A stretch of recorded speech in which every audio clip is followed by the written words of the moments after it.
Gotta start it off weird somehow. Well, I guess saying pizza bagel is one way to do it. Okay. Alright, but yeah, we're live.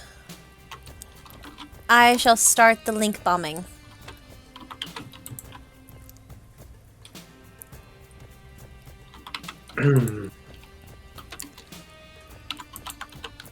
So, how's everyone's week been?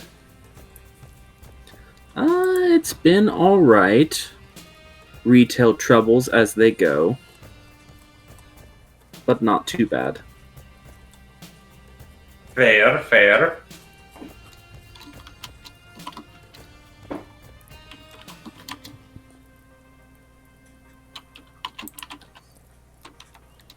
What about everyone else? They had a good week, had a bad week, had an even-keeled week?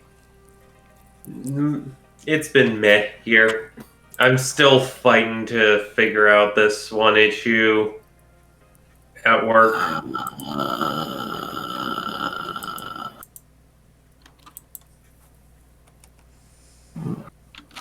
Well, it sounds like Myth is having a grand old time. People don't know how to fucking cook anymore, apparently. Oh, You must what? beat the understanding of chefery into them. I don't have the energy for that! Listen, the abusal of others gives you energy. Why do you think so many customers do it to retail workers?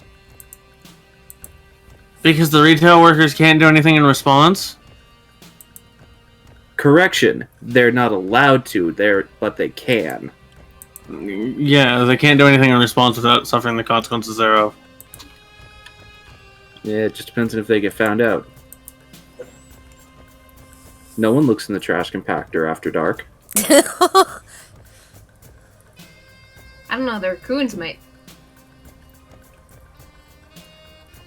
Listen, the raccoons are my accomplices. They help dispose of the evidence.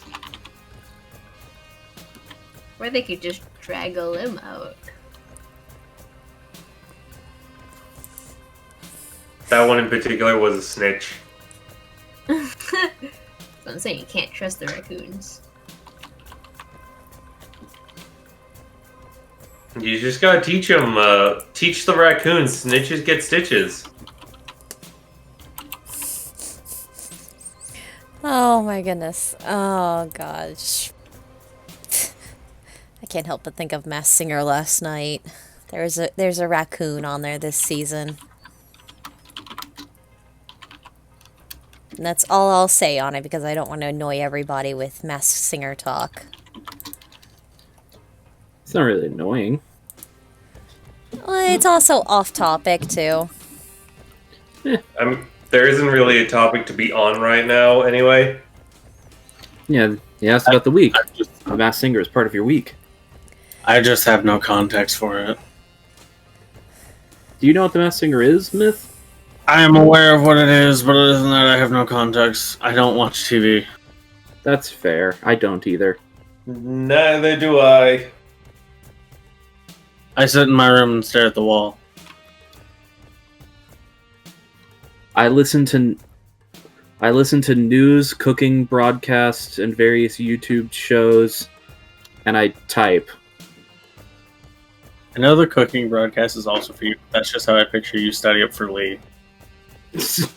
Kinda is.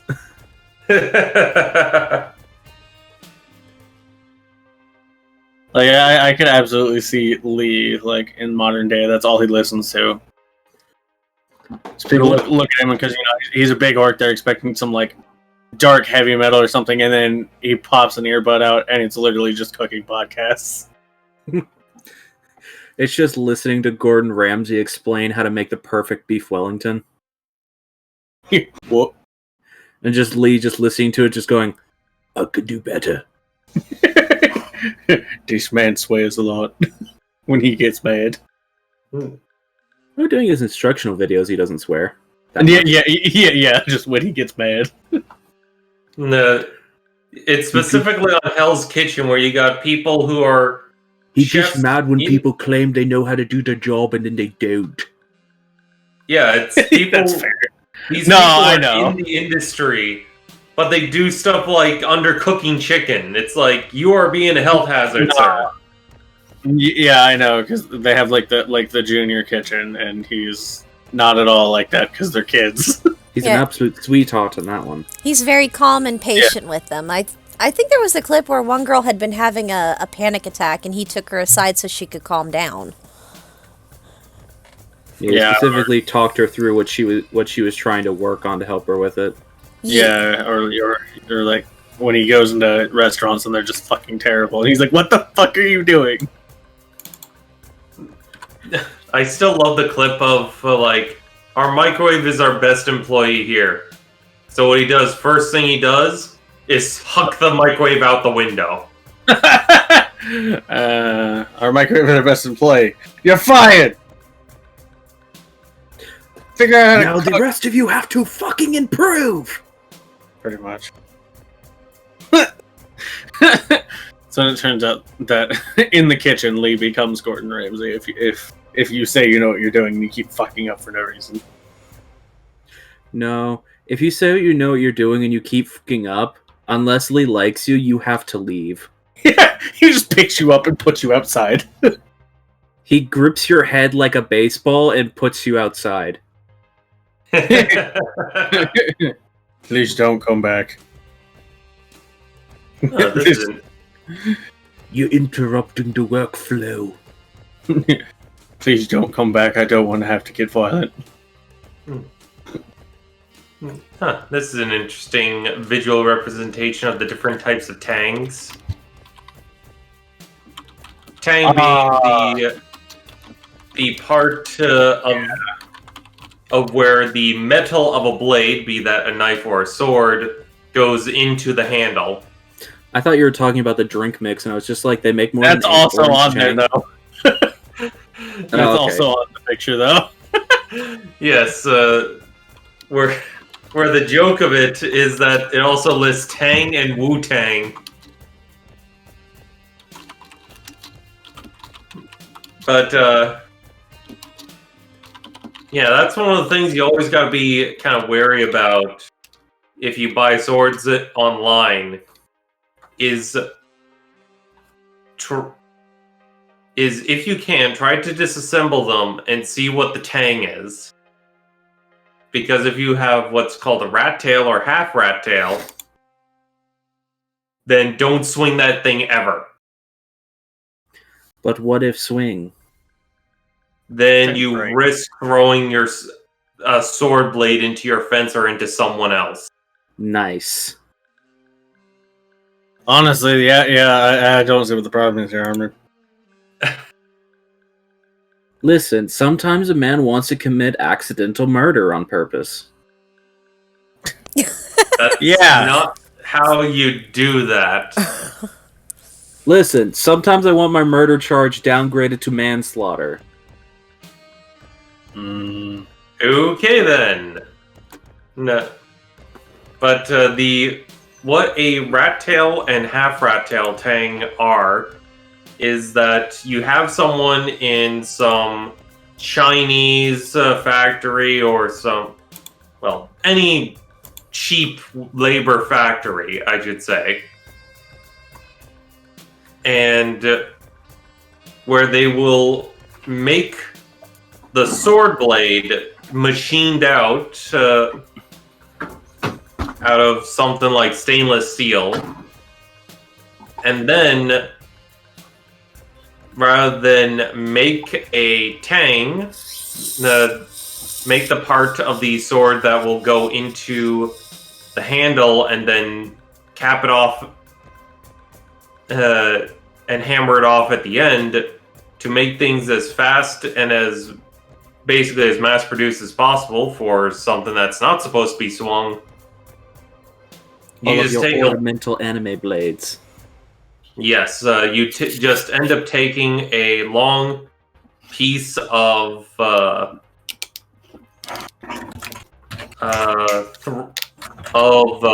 threaded rod. A threaded rod. That's the words I'm thinking of. and just solder the threaded rod to the stainless steel blade, and then at the pommel, the bottom of the sword, you just screw it in place with the bolt. Yeah. Because it's soldered, that means that is a structural weakness. So when you are swinging around just to show it off, you could very well provide enough momentum and force to break the solder point. That being said, the solder is only weak because it's mass-produced. Yes. Proper soldering and welding can produce a completely secured fixed point in two pieces of metal. Yes, there are ways to... I have completed the intro. Woo. So, shall we begin? If everyone's ready to. Now, let's just sit back and chill to the nice, smooth sounds for just like another 3 minutes. I say just as it wears out. I'll slap you, boy. I'll have to jump to do it, but I'll slap you. You don't need more than that. You need hover boots. No hover boots. Only mad white boy hops. Then I'm safe because white men can't jump. This over 300-pound white man can jump pretty high. I'll just take him out of the knees. It's easier that way. Oh, I've watched too many videos of people getting their knees broken lately. Ugh. That's I've been watching kung fu movies. Oh. Yeah, that would Anywho. explain it. Alright, but yes. Down the line! Introduce your fucking selves!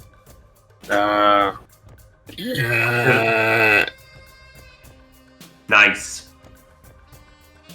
Hello, everybody. I'm Howard Hunter, playing someone who is completely clueless.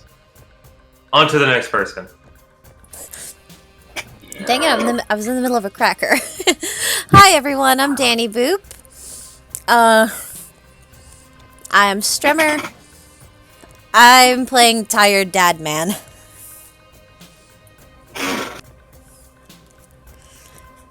I am Methosia. I am tired. I am also playing confused. It's great. To be fair, that's more of an introduction than you've ever given us before. That's not true. I've given more eventually. Recently. That's fair. I'm Al, and my character's a straight up nerd. Nerd! Ain't nothing wrong with that. And also, hello everyone. Don't laugh! Nerds are a welcome part of this community. If they weren't, then what the fuck are we all doing here? Seriously. You're here just unwelcome. You know, that's fair. I'm not welcome in most places. Oh. Yeah, people don't like it when you bring Eldritch Abominations into their workplaces. That's just They're no called fun. being a prude. Yeah. Anyways, hello everyone, I'm Ash. I'm the DM. I play everyone that isn't these 4. Or 5. We'll see sometime. Well, without further ado, let's see if this breaks everything. Welcome, dear abnormals and listeners alike. It is I, your most illustrious of MCs, White Noise, here yet again to bring you yet another installment of...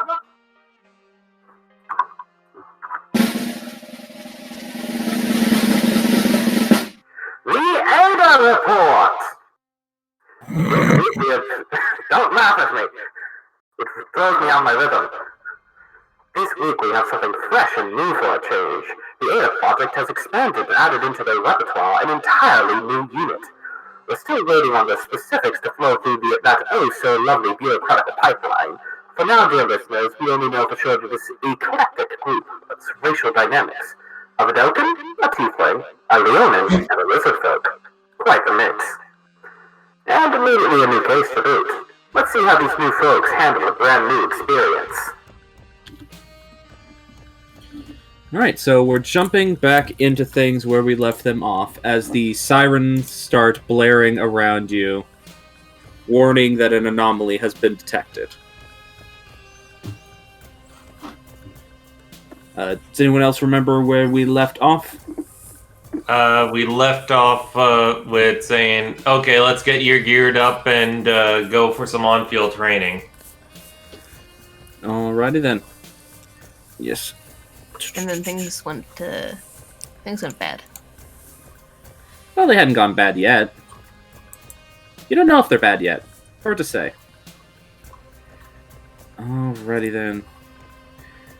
Okay, I'm gonna have to turn on my fan because it is already too hot in my room. I'll try to point it to where it's not facing anywhere near my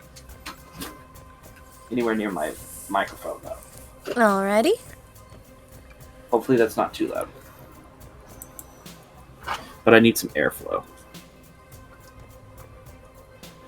Alright, so you all are currently joined by Leon Altern. Yeah, the actual sort of chief member of Ada Strike Force 1. Or Ada Unit 1, as it's more commonly known.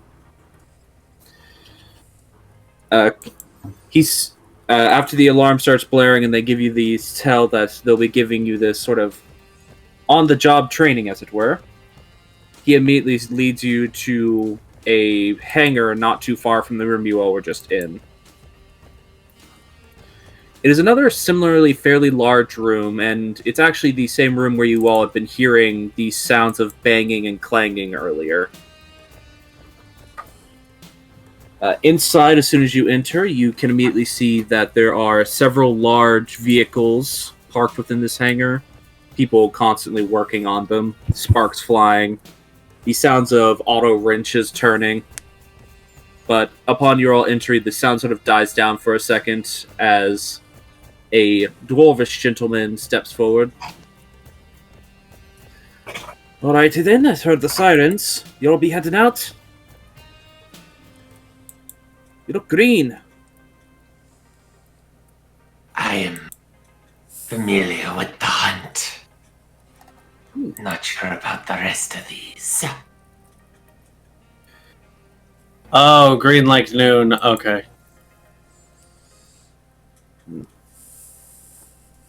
Yeah. I mean no disrespect by it. I'm just making sure you all are ready to go. You're not even wearing uniforms right now. Come on, let's get you outfitted. Okay. Sure. He basically is... Sorry? It just... Ryphon just said sure is all. Oh, okay. I thought you were going to ask a question. I'm sorry. No worries. But yes. He leads you over to what's essentially an armor... Just a very sort of high-tech armor rack. Almost a bit like a police locker room. Or evidence closet, almost. But... a little bit more just stands with pieces of gear on them. Alright then, unfortunately we don't have super time to get you all perfectly sized and fitted, so try to find something that fits you all accordingly. At the very least, you'll need some of the colors on to show that you're with us. Do I need to take off this? He gestures to the chainmail that clearly had some spots in it removed so it can fit on him. We'll probably have to get something more tailor-made to you later, but for now you can keep that on. Just recommend that you maybe put on something on top of it. And he sort of like looks around. Grabs what is essentially almost like a Kevlar jacket. Yeah, take the sleeves off that. That's about your size. I know you're a lizard folk. Your hide can already deflect a lot of things. So we're not too worried about that. Yes. He sets about working on making it to where it can very quickly making the adjustments so I can fit you. Alright, what about the rest of you? Do any of the rest of you need something kitted out so you can get prepared and ready? Yeah, I don't think that I'm going to be able to take this off, put that on, put it right back on quickly enough. I'm probably going to need something like that. Right. Well, you're not quite as, bulky as a... Oh! Loose. You're not quite as bulky as this fellow over here, so I'm pretty sure one of the standard jackets could fit you. Okay, that works. He just essentially just gestures you over to a large rack that has several of these jackets on it. And to their credit, they are actually Kevlar jackets, though you're not super sure how protective they'd be beyond just the properties of Kevlar to help you prevent getting stabbed. And Right. shot. They're not like ballistic armor or anything like that. I would need something that works around this thing. And points to the armband thing that was given earlier. Well, so you're standing in for your unit as captain right now. Am I captain? Is this what this thing means? Usually the captains are the one who wears those. Not always, but it's the assumption. This is gonna be interesting. Either way. I mean, it's tight to your arm. You shouldn't get in the way of putting anything else on. I still need to be able to see whatever pops up. Can you roll your sleeve up? Yes. He sort of like makes a gesture like, then do that. Just like a open-handed shrug. As he is now finished ripping the sleeves off of this jacket and popping the arms open slightly. This works. Alright, there you go, big boy. It is customary to say thanks. Yes. Hey, and you're welcome. Right. Looks like Leon over there is getting you all secured with a vehicle. Don't know if any of you all have specific driving experience. That's a no. Not with motor carts, no. I've been in one of the bigger ones, but they wouldn't let me pilot it. Yeah, fair enough. In most of my travels, my means of transportation have been for one person exclusively. Most of my driving experience comes from driving a knife into people. Fair enough. Oh, Yes. oh, okay. That's not ominous. Guess I'm driving then, huh? You seem like the most likely candidate. I don't think Leon likes to drive very much. Apparently his shoulders are too wide or something like that. Looks at own wide shoulders, remembered what Leon looks like. Yeah, I can see that. Yeah. As was pointed out last session, Leon is, he's an elf, but he's built like a brick house. Yeah. Alright then. How about weapons? Are you all ready? Are you all coming ready equipped, or do you need something? I have this, which was provided to me by others, and I have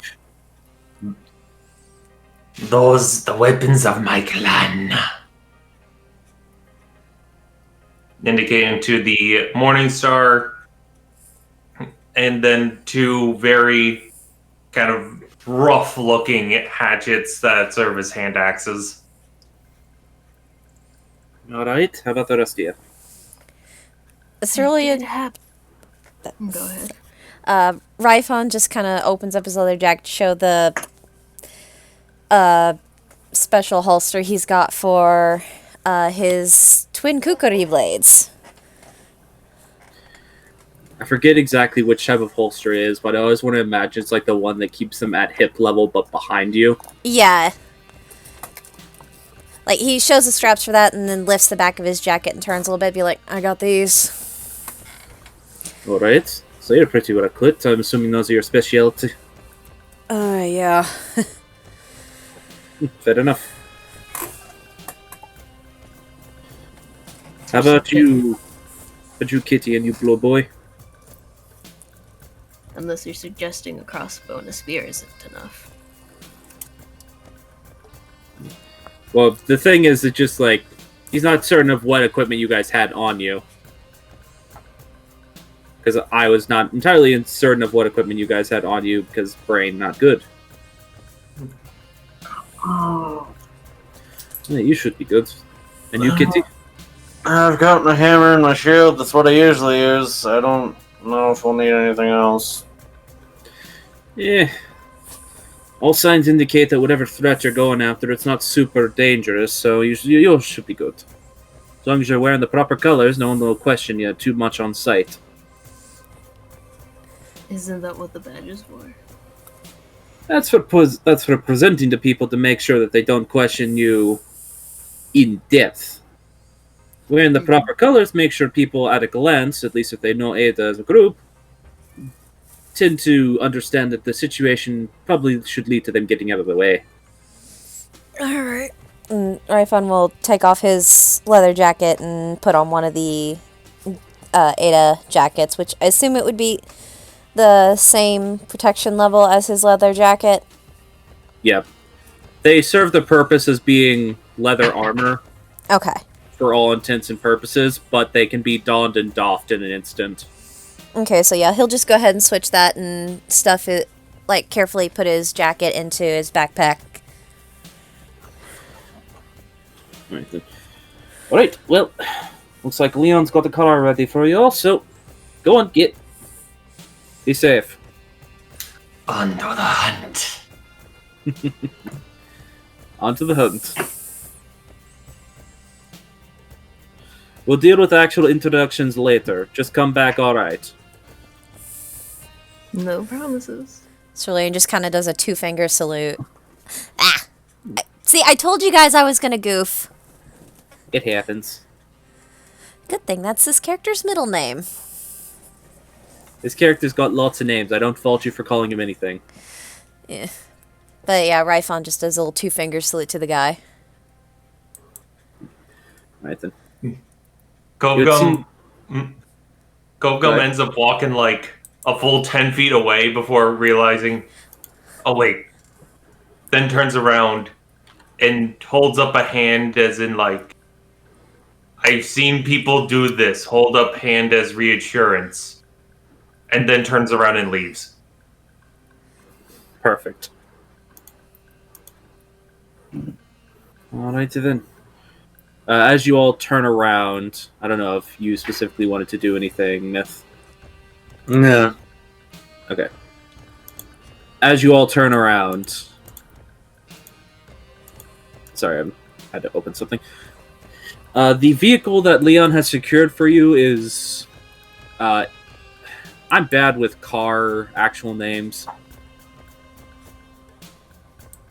It's like a muscle... It's almost like a muscle car, but like a little bit wider than a muscle car is. If that makes any sense. Yeah. A bit like a slightly bigger Mustang. Sure. Okay.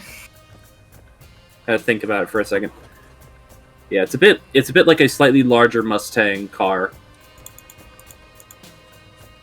But he has secured it. He has already gotten into the passenger shotgun seat.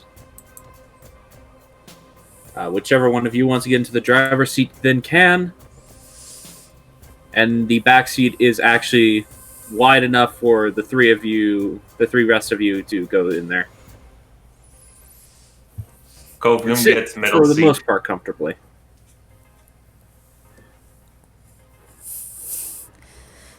since it was pretty well established just a little bit ago, Ryphon will get in the driver's seat. Alrighty. Buckle in, adjust his mirrors, make sure everything's situated the way it needs to be. After you.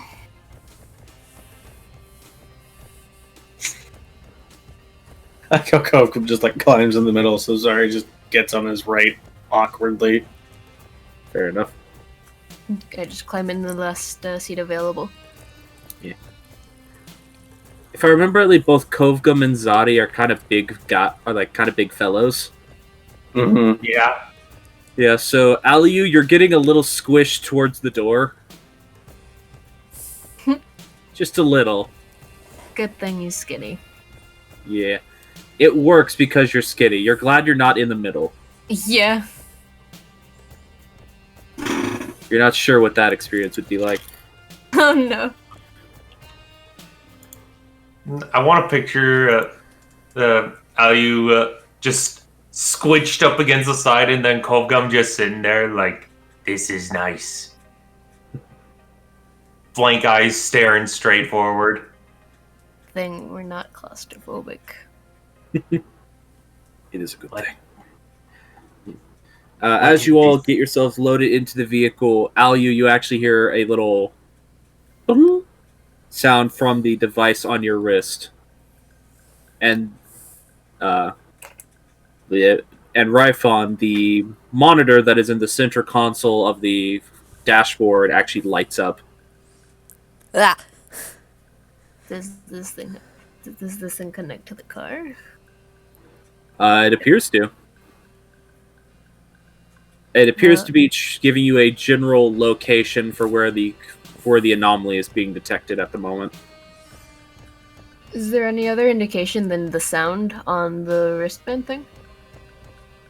It actually does not light up.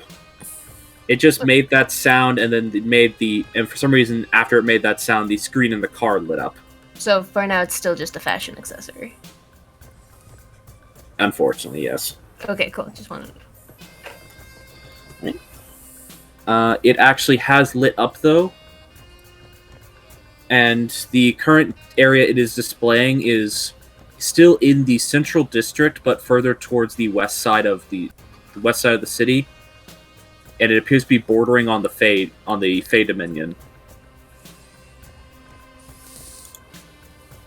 alright. So, since you're going to be driving, Cerulean / Ryphon, I need you to make a survival check. Okie dokie. Let's see how you drive. 11. That's average. That's average. You don't immediately smash the car into anything in the hangar. It's a little awkward to do because I don't think you would have ever really driven a car this size before. No. Nor something that is essentially a moving tank of pure steel. He's used to dad car. Yes. The daddest of cars. This is like going through midlife crisis dad car. Whereas Ryphon's just used to like the standard small SUV. Fair enough. But yes, you're actually able to get it. It doesn't take too much to get it out of the hangar because they are lined up directly with hangar bay doors to let you immediate access to the outside world. But you're driving a little bit slower than would probably be a good idea to get you to the location due to caution. Yeah. Muttering under his breath. Oh, I'm not used to these kind of cars. What the hell? You right there, buddy? I'm just used to smaller vehicles is all. This vehicle is interesting. Different from last one. They all different. I would most assume. You have different types. Interesting. Well, you have different types of people. Why not different types of vehicles? But are they also different on the inside? Most of them. Interesting. If Maybe they- I shall learn to, as you say, drive one of these. There's a time and place for everything. Is it like rowing a canoe? Say again. Is it like rowing a canoe? Not at all. Oh.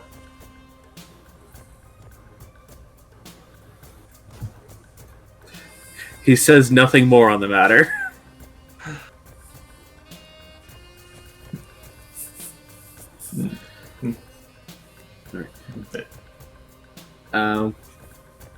Does anyone have anything they'd like to do whilst you guys are motoring along?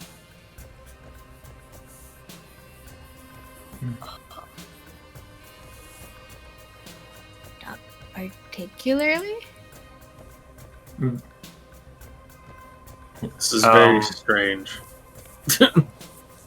Yeah, this is especially very strange for Cove Gum. So the most he would do is he would be like watching the horizon.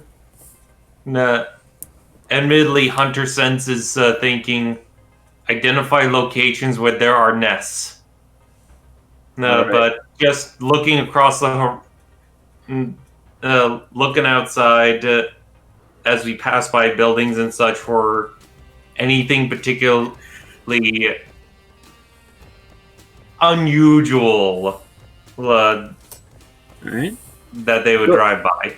Alright, go ahead and make just a general perception check as the drive is happening then. Darn it. Alright. 9, unfortunately. Well, you know for a fact that a lot of these are human nests. These weird stone square buildings they decided to build and live in rather than just living in an easily movable leather hut.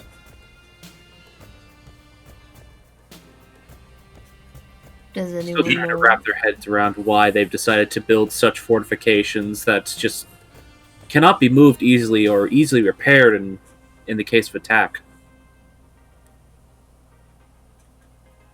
Does These anyone places- here? These places are so strange. You live among stone. It is weird. What would you rather we live in? My tribe, we live in huts made of leather, in wood, easily able to be relocated in harsh times. And if we're attacked by another tribe or by the creatures around us, if each guard seeks its fangs on us, we are able to repair easily. While not as easily repairable, cities don't necessarily tend to move very often. That would cause mop makers much chagrin if they did.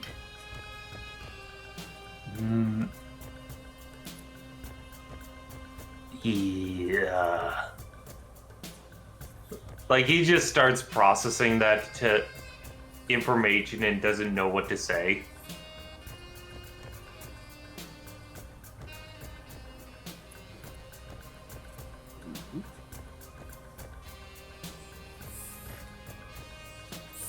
Oh, is that enough? Sorry, I'm checking the background to see how long this would take you all to travel. Does anyone recognize the location on the map? Thing is, a lot of you are fish out of waters when it comes to the city. So it's still in the city. Yeah, pretty much anything you'll be doing is in the city. Okay. It's kind of the point of Ada is that it's meant to protect this city. Yeah. Alrighty then. Actually, just because of the fact that Ryfon, you are the only actual resident of this city. If you'd like to, even though you do live towards the central of the central district, you could try to make a roll to see if this is near anything you'd recognize or remember. Okay, what would that be? Just a general intelligence check. Okie dokie. 5. You don't, even though you do have a bit of elvish heritage to you, you don't make too many trips further towards the Fey Dominion part of the Central District. Just not much reason to. Even the school your kids go to is actually further towards the north of the city. Mm-hmm.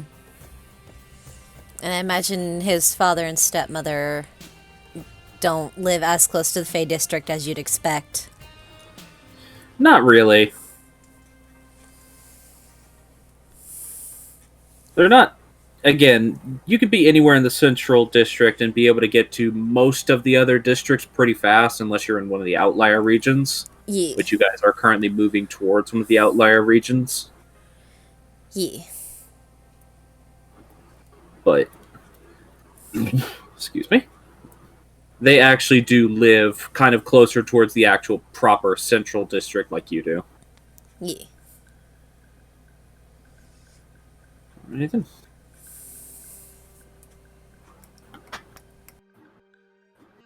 So, how are you? Is the device on your wrist reacting at all? Is it? Go ahead and make an investigation check to see if it's doing anything.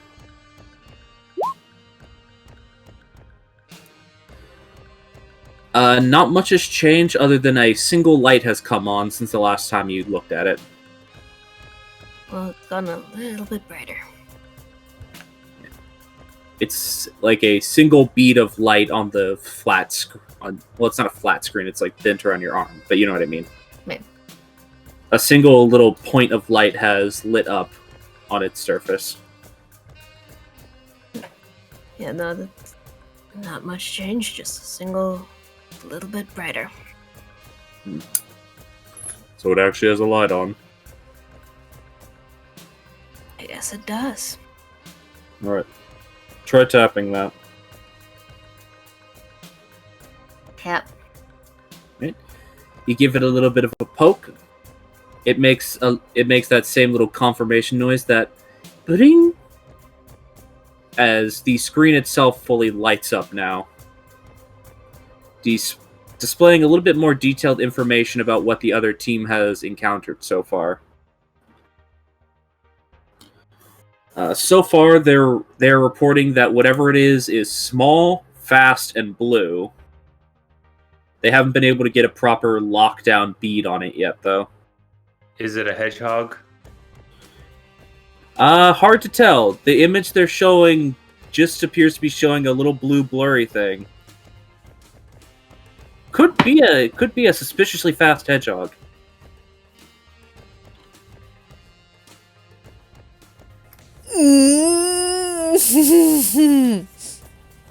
Yeah. Squirm. The actual report is stating that they have done a quick assessment on the item that is being used in this occasion. It appears to be a necklace, but they have not been able to lock down its actual magical signature due to how quickly these small creatures are moving. That is blue and it is shaped funny. Well, we're not entirely sure if that's how it is shaped. Actually, Alyuf, hailing from the Fey Dominion yourself, you could attempt to make a intelligence check on these creatures. Just in basic intelligence? Yeah, just intelligence. It's not a disadvantage, but it might be a little bit high just due to the fact that you don't have a lot of information to work off here. Alright, but a 22 works. All right. Immediately upon seeing that that little blurred image, you are immediately filled with a sense of annoyance and dread. Because that looks like a Quickling. Actually, now on closer inspection, I'm getting some bad vibes about this mission. This is gonna be fun. This is fun. Oh, you have information about our prey. Share. Just so you know, a Quickling is a tiny fey entity that is inherently evil in its nature and terrifyingly fast. They love to cause mischief and assault people completely at random. Also known for being thieves. I am, let's say, familiar with these things. Unfortunately, they remind me of my sister, but it's a time for later. These little buggers, you can never turn your back on them. They will steal from you, they will steal from your mother, and they will steal from your grandmother. Keep an eye on your purse. Keep an eye on all of your belongings. They are wicked. I shall bite their hands off. With your jaw, you would probably swallow them whole. They're not that big. Yes. Yeah, you know from experience, the biggest that a Quickling gets is around... They're never more than a foot tall. Be careful they don't steal your teeth, though. I regrow them back. But I just imagine that he says that, he just makes a very toothy grin. Yes. It'd still be Really? inconvenient to wait for them to grow back. It happens. You take a big bite out of an alligator, leave 6 teeth behind. You still have so many more to just keep eating. Alright then. Alright, so... at this stage, you're starting to get a bit closer to the actual destination. You can try to make another survival check. See if you can pick up speed now, right, Fawn? Okay. Same roll. You're getting closer. You want to go faster. But man, there are a lot of cars on the street right now. Damn traffic. And he ain't about to hurt anybody and stuff. You can see Leon is like tapping his foot a little bit. Looks almost impatient, but it's hard to tell.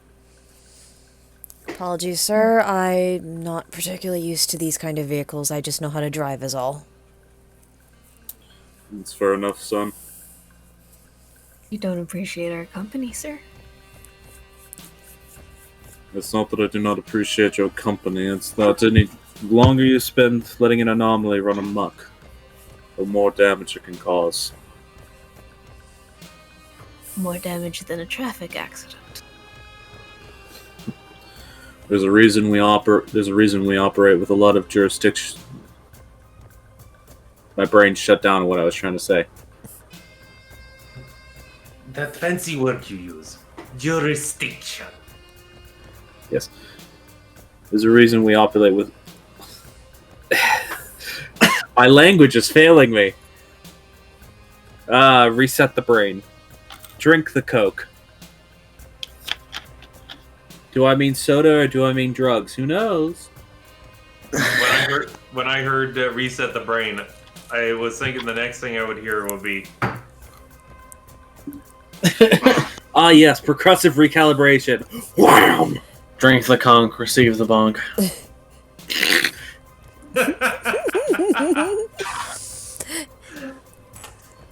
To jail with you. Anyway, Oh my goodness. Alright. Yes, we operate with a lot of anonymity. That's the word I was trying to think of. I think. Ah, yes, the other fancy word you like to use. Yes. People tend not to question us, and that's for the best, considering us operating quickly and efficiently is what tends to get us to places in a smooth enough fashion to ensure that we do our jobs properly. These anomalies can do a lot of damage if left unchecked. Far more damage than a car wreck.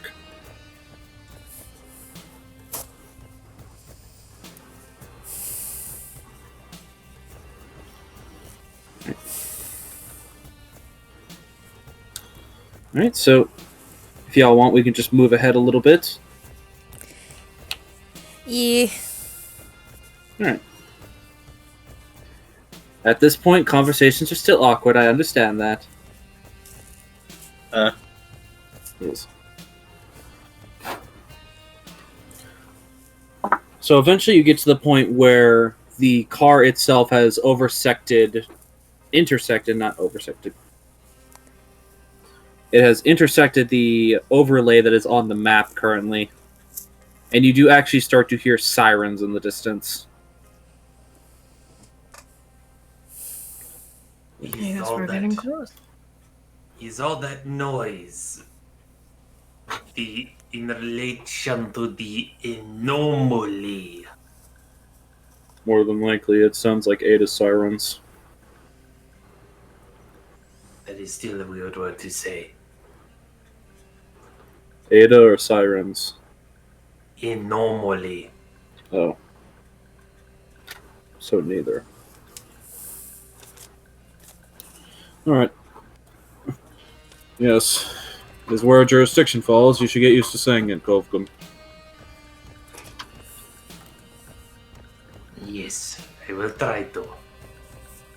So, pulling a bit further ahead, you actually do get to the point where you see another similarly marked vehicle to what you guys are currently driving, though it is a larger van. And it has these bright white and... Wait, what color were Ada's? I wrote down the emergency colors of each of the jurisdiction pieces of the city.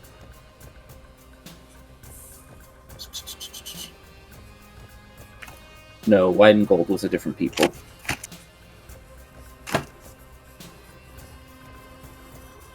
Oh yeah, that's right. Ada's are orange and purple. So you see orange and purple emergency lights flashing on top of one of these, on top of this large van. You see what almost looks like a mosh pit of civilians, and you just hear shouting.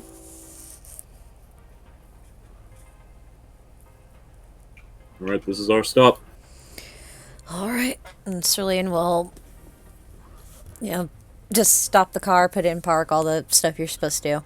Can you tell I'm actually in real life learning how to drive myself? Yes. Yes. You are doing good. I am trying. Must try. Always do. But yes. You stop the car, put it in park. I'm assuming everyone gets out. Unless someone wants to be weird and stay in the car. No, I don't like this confined space. Mm-hmm. Fair enough. Like the moment there's an opening, Kovgum. Yeah, I feel like Koku's trying to clamber over Zari and just... Getting out! It is time for hunt. We go. Getting out! Give me a minute, damn! Easy there, boy. You're gonna harm someone.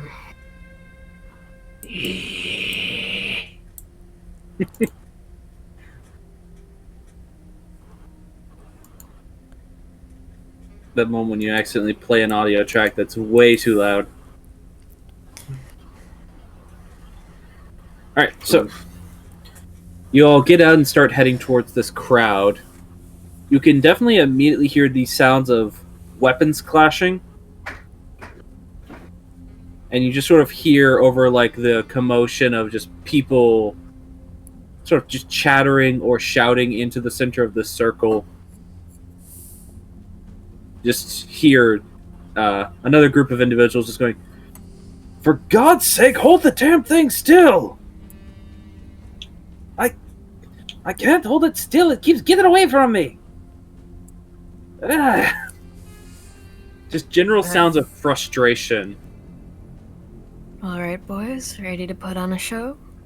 Gogum's already on his way, like marching towards the action. You march towards the action. People understandably get out of the way of a large lizard man. I shuffled closely behind him. Yeah. As You Gogum notice- will draw out his shield and Morningstar. You actually- Fair enough. You actually would all notice at this stage that these people are gathered really closely around a very specific area and don't seem to be able to push any further inwards. Like, it almost looks like people pressing their face against glass to look into something. Fair. These guys must be great minds.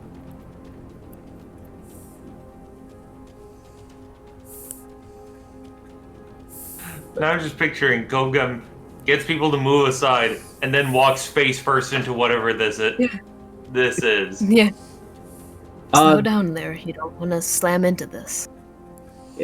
Kovgum, you walk forward with absolute confidence. People part the ways for you. You get to where they were all pressed against. Take a step forward. It feels like you just stepped in really warm jelly as you push through something in front of you.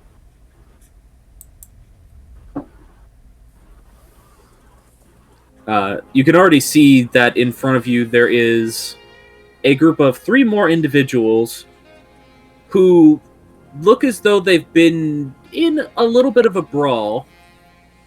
All of them appear to be humans. Any darting blue thingies? Yes, you do see various little darting blue thingies. But notably, you just can see that one of these humans looks exceedingly pissed off, and it's just covered. Every little bit of exposed skin is covered in tiny little cuts. He looks fucking pissed. Oh no, he's suffering the death of 1,000 paper cuts. Red. Hey there. You have fun? You having fun over here? He just turns towards you and the group as you all push your way through this bubble. Just goes, "Finally, reinforcements." Cool. He looks a second like he wants to question the fact he doesn't recognize any of you, but just shakes it off. What do you mean? We're just here to spectate. Gogum's already charging at the blue things. Alrighty then. Well, if you step through the bubble shield, unfortunately, it's not much of a choice. Roll initiative. Yes. Let's roll some bones. Do we have a map, or shall we just place our tokens on the screen and... Yeah, just place your tokens on the screen. There's something This is on the theater screen of the and mind. pray to whatever God may listen. Yeah, we're theater of minding this because of the fact that the space is not large enough to require a map.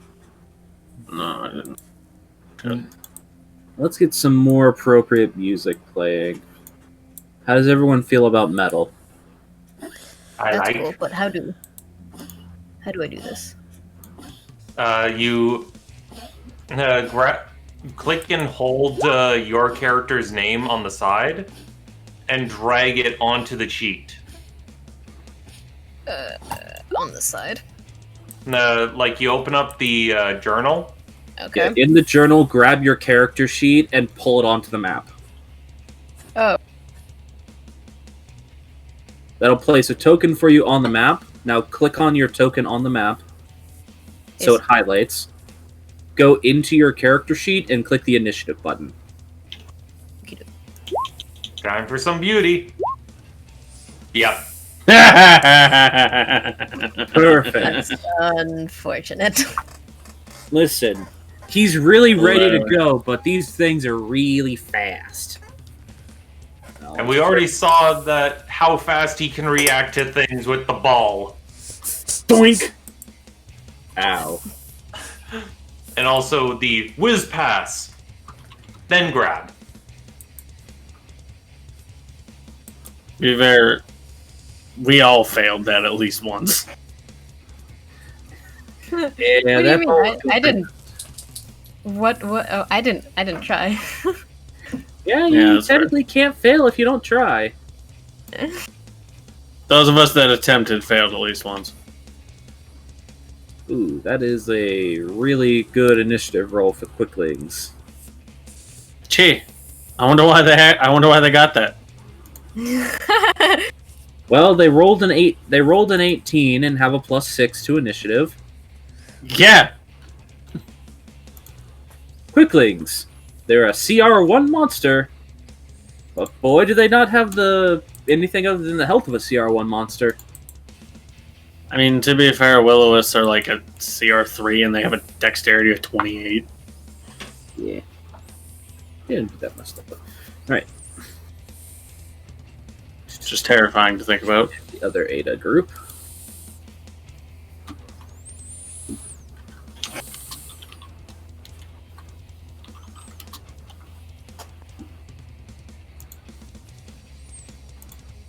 Who actually rolled really poorly on their initiative. Same.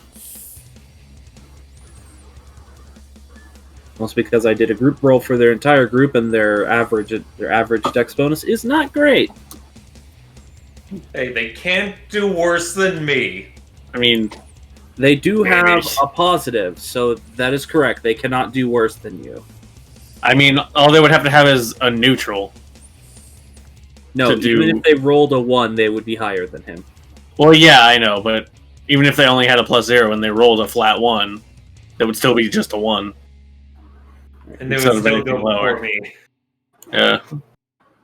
Alright, I actually will quickly draw out a shape just to represent the bubble you're in.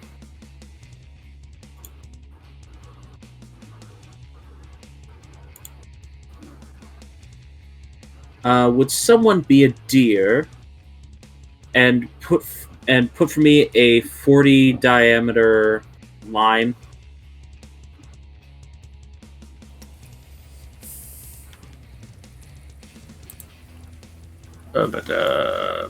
Starting from. Just anywhere I can move it afterwards. Oh, okay. It looks I like have one down. it looks like Armin's got it. Or he did. That didn't work because the stupid turn order was in the way. Alright, can you put the line down again, please?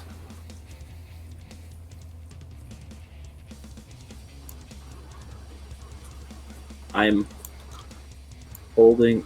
Oh, that's control, not alt. I'm dumb! Rip.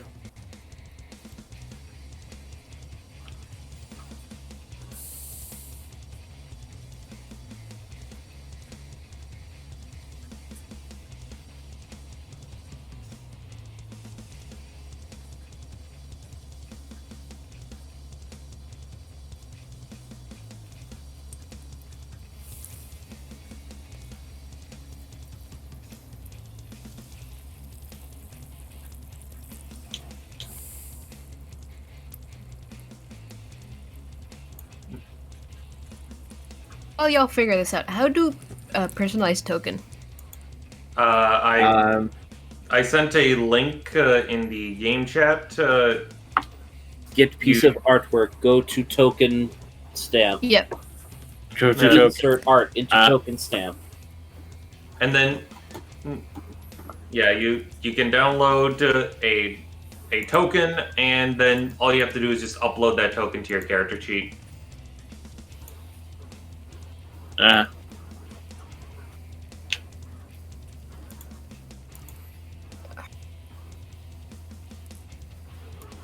I'm going to use generic soldiers to represent these guys for now. That's fine.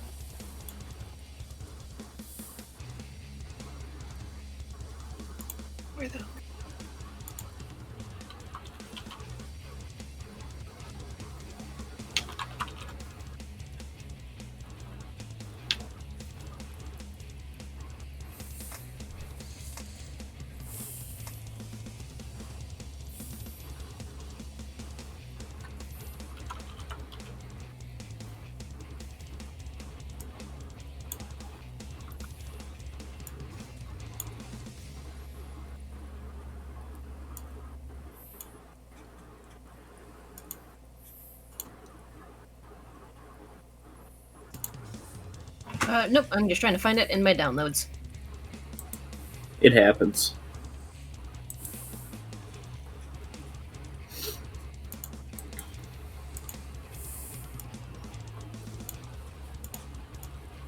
That did not do it.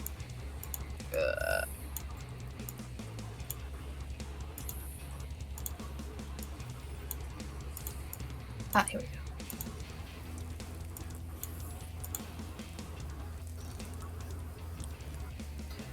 There we go.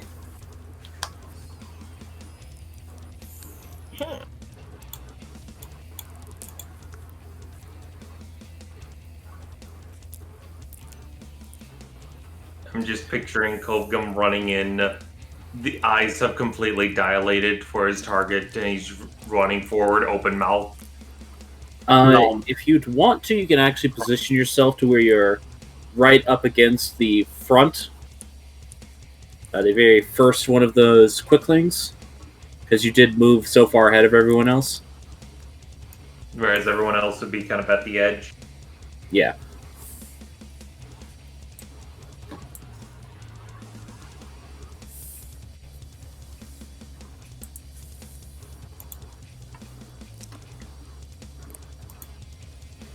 Alrighty then. Where me pencil? I need pencil. There's a pencil. I need paint so for my paint to selling. Alrighty then. Is everyone good to go? Yeah. Yeah. Yeah, okay. Al, you said no? Did I hope? Oh, you hope so, okay. Alright, so first is going to be the quicklings. They've been bullying the crap out of these guys. But upon your all's entry, 2 of them are going to remain bullying, and the other 2 are actually going to decide that they have a new target.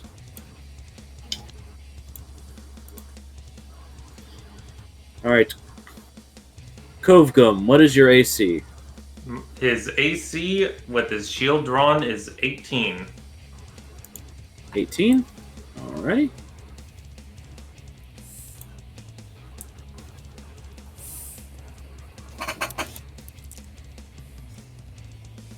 Alright, let's see. Ooh. Alright.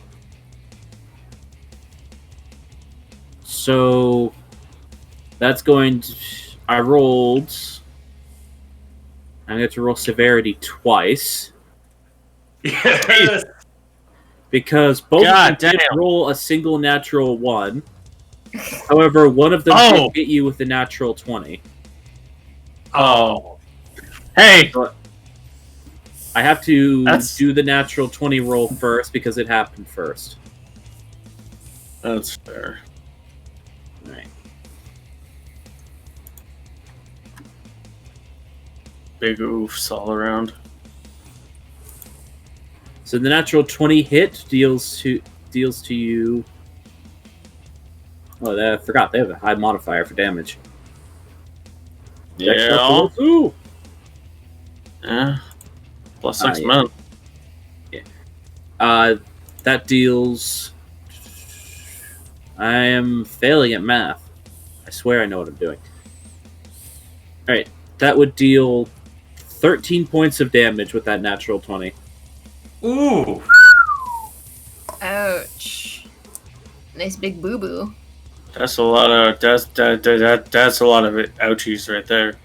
We're gonna need some flex tape. Because Flex that's a tape. lot of damage. Yeah, you're gonna need some flex tape as one of these quicklings immediately rushes up to you, Kovgum, and just stabs you right in the one of the holes that was made in your chainmail so it would fit you better. Just right in the hole.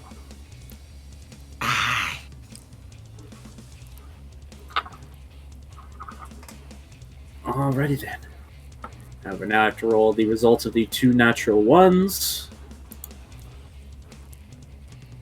Both middling, they just miss. Yeah, man. And now against the other guys. Well, 20, you're just not being kind to me right now. Oof. So they miss every other attack. These guys have a pretty good attack modifier, too. Good. Oh, wait, no. One of those attacks hit. Another one was a natural one, though. Alright, roll severity on that natural one. High number on the die, so it's just a miss. Sad. For anyone who's curious, whenever I roll severity for a natural one, the closer it is to being a second natural one results in how severe it is. Basically, the lower the roll, the worse the result. Lower is bad. Yeah. Some people do severity rolls for nat ones based on how high it is. I do it with how low it is, because it makes more sense to me. But they did hit... That one did hit him another time. So he takes another hefty point of damage. What is that key? I'll have to look at what that is later. Alright. Calculate his health, and that is the Quickling's turn as they start flying viciously around these three still. But two of them have now broken off and have started trying to stab your companion Kovgum. You mean succeeded? Well, they went to stab him like a little machine gun knife, and only one of the stabs got through. But it was effective. All in all, not as many stabs as could have successfully stabbed his hide. Alright, so, Aliu, it's your turn. Yeah, I try to stab the Quickling that's closest to Kovgum. Alright, move your token to reflect where you would like to be positioned. I'm assuming this is the thing. Alright. Yeah, the little things are the Quicklings. And then I just click on Spear. Yeah, you click on Spear in your character sheet. That should roll your attack roll. Alright. Unfortunately, an 11 does not hit. Yeah, Do you have these anything you'd bastards like? are faster than these bastards are faster than I remember. And you remember them being pretty darn fast. Some bad memories. My poor crackers. Not the crackers. I never stood a chance. Alrighty then. Do you have anything you'd like to do as a bonus action?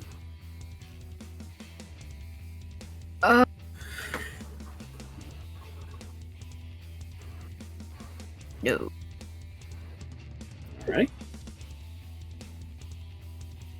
If that's then, would you like to end your turn? Yep. Alright, Zadi, we're to you. Unfortunately, you see your companion rush forward, try to spear one of these things, and it just very nimbly gets out of the way. Very small and fast, it's hard to hit them. Okay.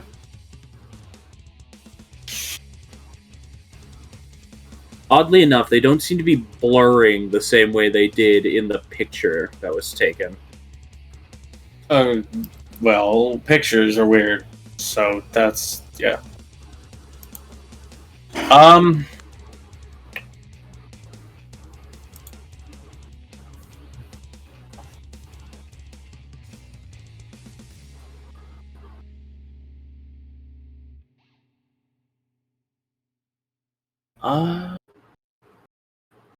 I forget. Did LU share that these were Fae? No, LU shared that they stole a lot and were really fast. Okay. However, it's not really hard looking at these entities to tell that they must be some form of Fae creature. Okay. I would like to use my action and my channel divinity to abjure the extraplanar.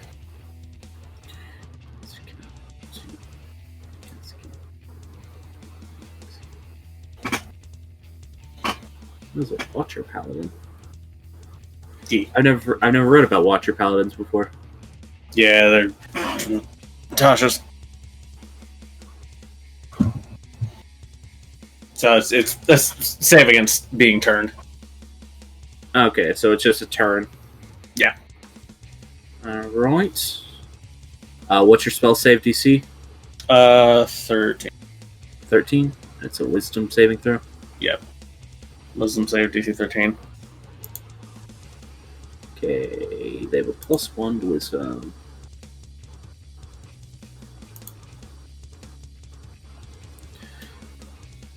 Alright, the back two failed. The two directly in front of you all succeeded.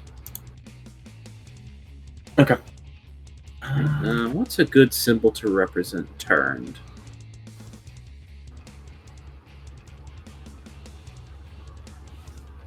Let's go with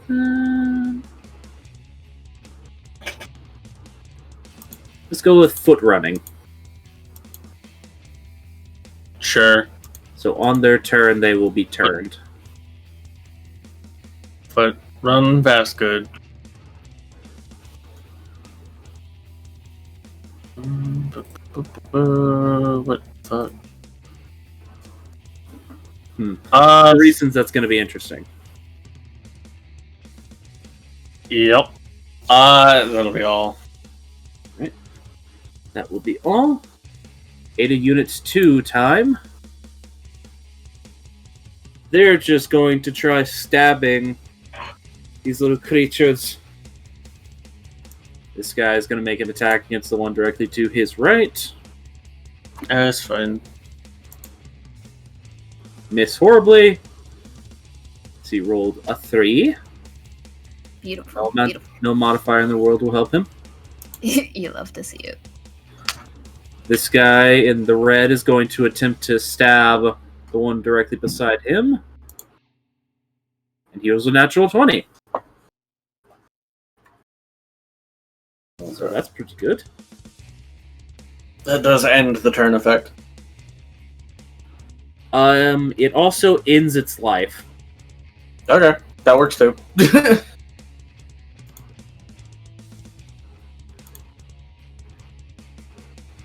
And it is dead. Crunch. Yeah. You see, as it begins to turn to try to run away from you. Unfortunately, these guys don't really know your capabilities. They didn't know not to attack them. That's fine.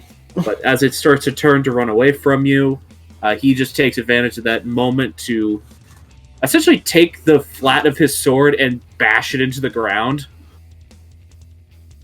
Oof.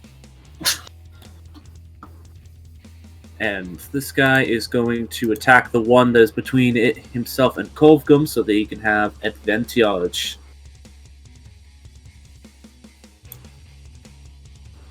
Which is also going to let him hit. Stab. He does the same thing where he almost tries to pancake the Quickling into the ground, but it still manages to be standing after he has done so. Fair enough.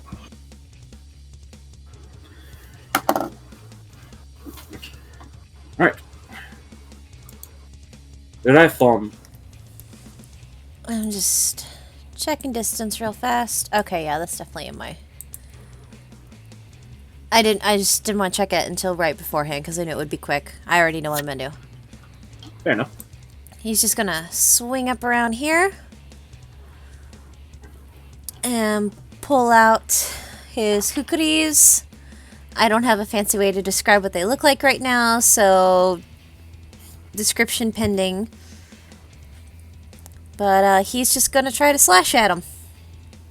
Alright, give us a stab. Slashy ouchies. A 23 will definitely hit. Okay. 7. for 7 points of piercing damage. And I don't think I get a second attack at this level, so. You can make an offhand attack. Yep. Hey, and thanks to my fighting style, I still get the thing. 18. And 18 will also hit.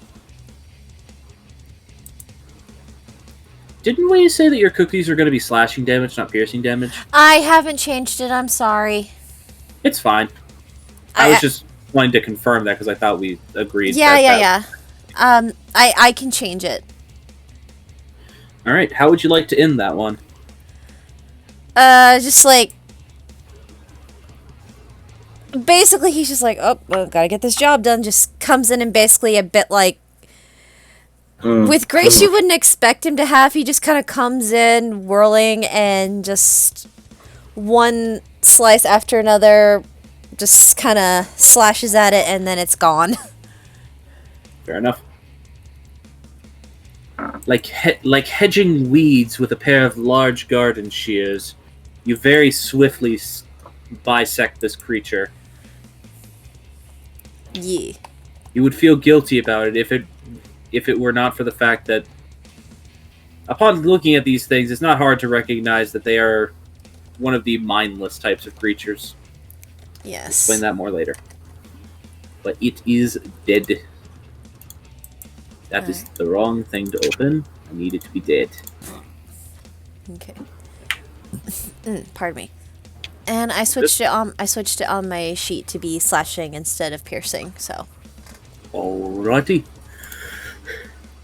Is that your turn done? Excuse me. Yes, that's turn. Alright. Kovgum. Okay.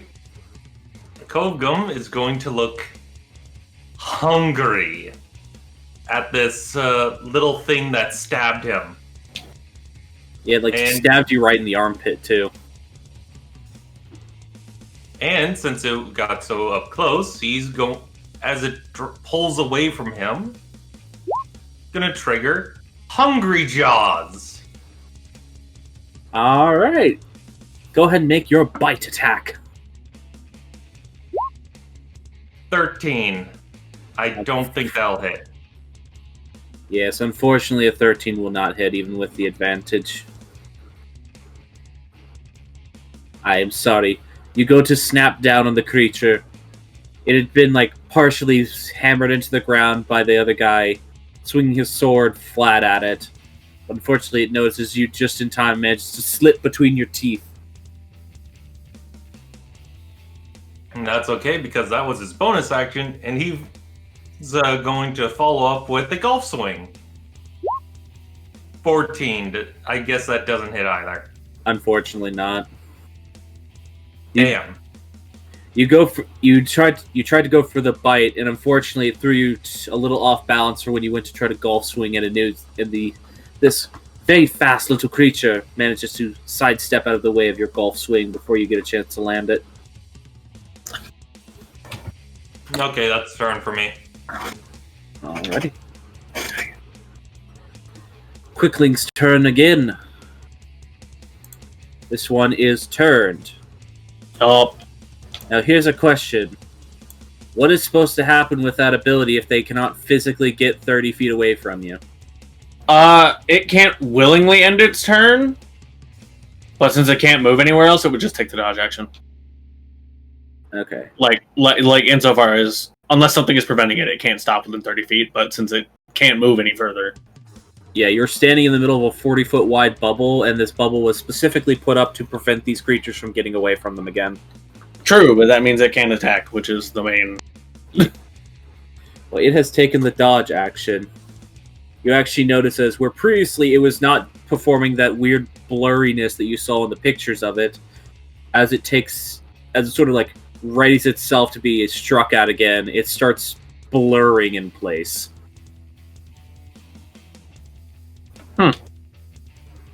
Neat.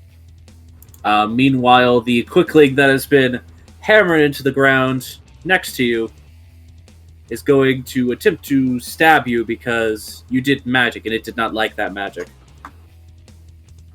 Okay. 19 AC. Let's see. That is going to be a hit, unfortunately. That's fine. 17 plus an amount. And that is going to be 8 points of stabbing damage. Okay. I would like to use a reaction. What's your reaction? Oh, interception, which I forgot to get the contents on it onto my sheet. No, but Interceptions, while you're using a shield, you can interpose the shield between someone to give them a +2 to their AC. no. That's Intercept- damage. Interception is from Tachas. When a creature you see hits a target other than you within 5 feet of you with an attack, you can use your reaction to reduce the damage to the target takes by 1d10 plus your proficiency bonus. You must be wielding a shield or a simple or martial weapon to use this reaction. So you must be a fighter to use this reaction. Yes. All right. Go ahead and Yeah, roll. You said it's a fighting 1d10 spell. plus. Proficiency. Yeah, so that'd be 1d10 plus 2. 4. So you only take 4 points of damage as Kovgum interposes his shield to bat the thing away before it's had the time to fully sink its tiny but very painful knife into your flesh. Mm-hmm. It's like the knife itself is very small, but it knows exactly where to stab you. So basically what happens is as the Quickling thrusts and starts to hit you, Kovgum's stance completely changes to something unlike how he was fighting, and he just shield punches the dagger aside. Right, that's the Quickling's turn. Aliu. You've witnessed a quick exchange of blows before you. What shall you do? Attempt to hit it with my spear again. Let's see if we can make a shish kebab. Give us a stab. Stab. God damn it.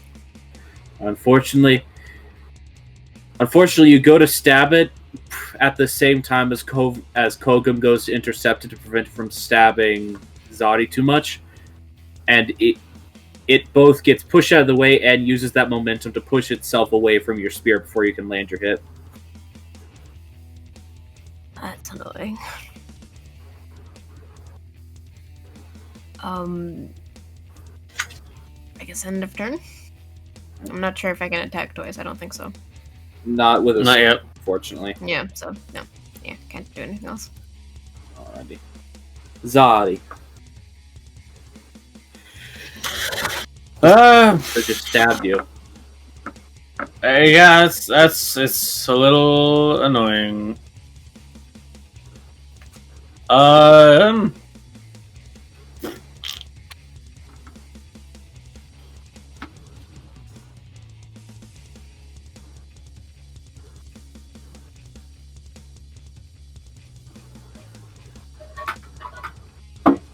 don't have that. Okay. I'll just try and hit it, I suppose. Alrighty then. I Give us a don't- swing. A 20 will hit. Alright. Alright. How would you like to finish it off? Just kind of like you swat a really big fly, like just like smack, and then it just hits the ground. Well, it's on the ground. They aren't flying. Oh, I thought they were. I thought they were. Okay.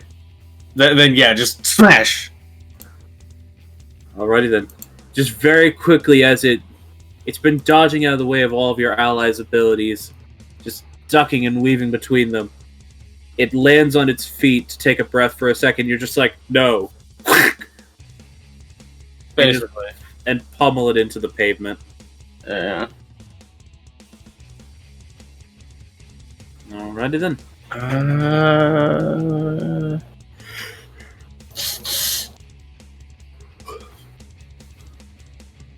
Okay. That's my turn.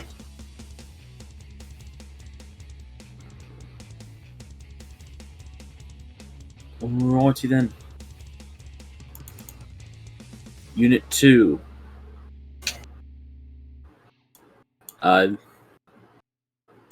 These two individuals actually begin doing something with this particular quickling. This one, the guy who kept getting stabbed, is getting really annoyed. Is actually going to move. He could technically occupy that space. He is going to try to stab this thing. He's taking the dodge action, so he would have disadvantage, but he's not flanking, so he would have advantage, so it cancels out. Yeah.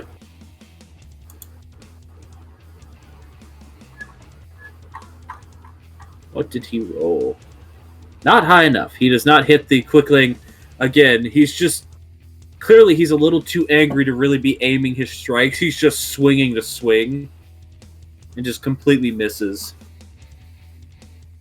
Raifon. Okay, am I allowed to stand on where Squished Quickling is? Sure. Okay, I mean, keep in mind, they're less than a foot tall, so they don't really take up much space. Okay, it's... They're tiny creatures, so yeah. Okay, I want to be standing there, but it's like trying to put me under the token, so I'm going to stand there just so that people can see where I am. You want to stand, like, directly in front of Kovgum? Yeah. Alright, you should be able to stand on top of it now. Sweet, thank you. Okay, he's just gonna stand there, plant his feet firmly, and he will basically run the backs of his blades against each other, creating sparks as he calls out Fumene and casts Firebolt. Ooh. Which is going to miss. Yes, unfortunately. Little creature with dust. You try to take... Yeah, unfortunately. You try to take careful aim, but this little thing, it's weird. You can't really see exactly where it's standing. You try to, like, aim for the median on of all the weird little images of it you see, but before it can land, it manages to dodge to the side, and it just splashes against the weird barrier that's around you all. And I imagine it just sizzles out pretty quickly. Yeah. He just quickly does a little spin of his kukri knives to put the sparks on and just goes, I'm still getting used to this. When the fireball does hit the barrier, you do for a moment see like a orange-colored ripple go across the air around you all. Boom. Right. Okay, that's turn. Alright, Kovgum. Kovgum will rush past. Go back to kind of how he was before, where he was more hunched and looking almost aggressive. And he's going to rush in to slam down his Morningstar, which I think... This will be a disadvantage. Yeah, there's no position which would get me advantages there. No. Okay. Damn it! Unfortunately, the Feels bad. That was a net 22. Yeah, that was crit on the other side. It is unfortunate. I'm sorry. You hate to see it. Right. Yes. This thing's blurry movement is making it really hard for your eyes to follow. It's like trying to watch the wing beat of a fly. Except it's bigger, and you're trying to swing a mace at it. It's really hard to hit. Alright. Is that your turn? Right. On the Quickling's turn, it takes the dodge action. That's all it can do. I'll you. Great. Well, it. Okay. It can't move because it's surrounded by enemies. Yeah, that's fair.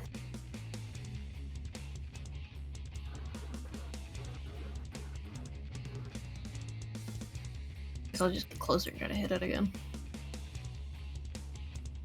Alright. Boop. And... Where is it? Boop. Do I hit it now? No, 14 does not hit. Oh, good. That feels bad. Big sad. Yeah, you're all surrounding it now, just trying to stab it, and it keeps very, like, nimbly dodging out of the way. Damn these things. Yeah, you're getting reminded by the second more and more why you hate them so much. They're normally always like this, but for some reason when you started this fight, they weren't like this at all. So it's really annoying that it started doing this again.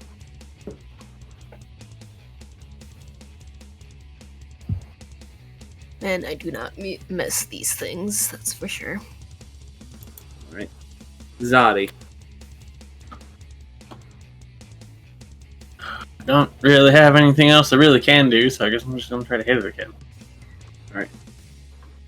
Hey, at least you have the each roll. Hey, 21 will hit. Not that it mattered if I had disadvantage anyways. I mean, hey.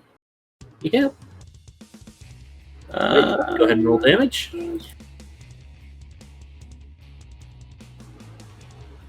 I'll do a first level smite just for the fun of it. Just a little smite.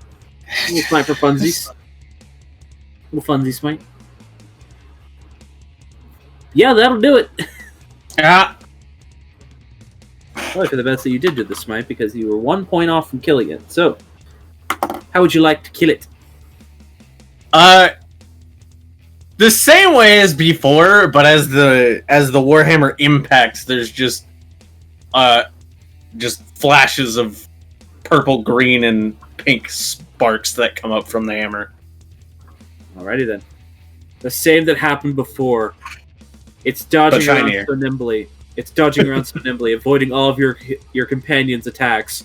You wait for the perfect moment. Raise hammer up, slowly raising it up further and further as you prepare yourself. It stops for a second. You swing! It crunches inwards on it. For a second, you feel it start to lift up. And then, much like an electric bug zapper, yeah, pretty much. Stops moving. I love that description. I'm sorry. Best way I can think to describe it. Alright, you guys dealt with that rather soundly. Well, that's all of them. Thank the Lord, hopefully.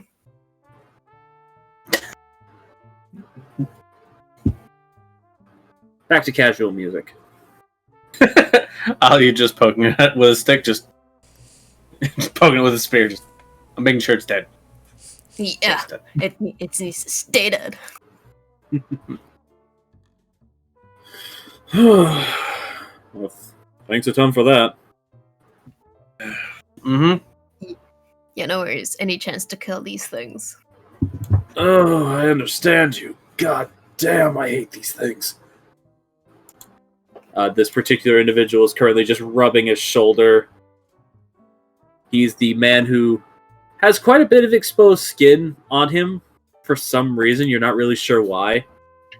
And almost every inch on his body has been given a tiny little cut. So, you took a tumble with a paper crane? Ugh, real funny. I'm the one who found their little nest. They did not take kindly to me disturbing it. You mean there's more of them, or was this it? And you just flushed them out? This was it. We flushed them out, and we managed to get them into the slow barrier. Okay. I was wondering what that was. Just crunch. Just pick up. Is small. Is meat. Don't we need those? You things? just ate a Fey, so I've got to roll something. Yeah. Oh no. Hey, he doesn't know. Yeah. You don't have Fey where you come from. Yeah, I picture because Kovkum definitely subtle. Just sorry, slowly turning his head. Just I would point out that you did just eat a tiny Nick. humanoid. I just turn around and lift my head like, ah! to be fair, meat is meat. Oh, For lizard. I mean... Oh no. Oh no. I didn't think I'd need this table. Uh-oh. I didn't think I'd eat it last time we played on Saturday, and I didn't think I'd eat it today. Oh, Oh. my goodness. Magic table. Oh no, Kovkum's gonna hear everyone's thoughts for a minute. That was weird. Kovkum, Brimstone hated it. I need you to roll a D20 and a D100.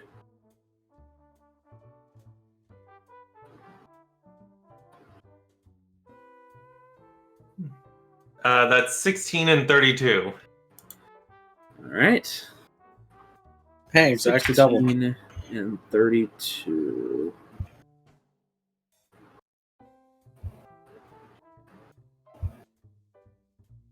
All right. You notice no immediate change. The taste is not exactly pleasant.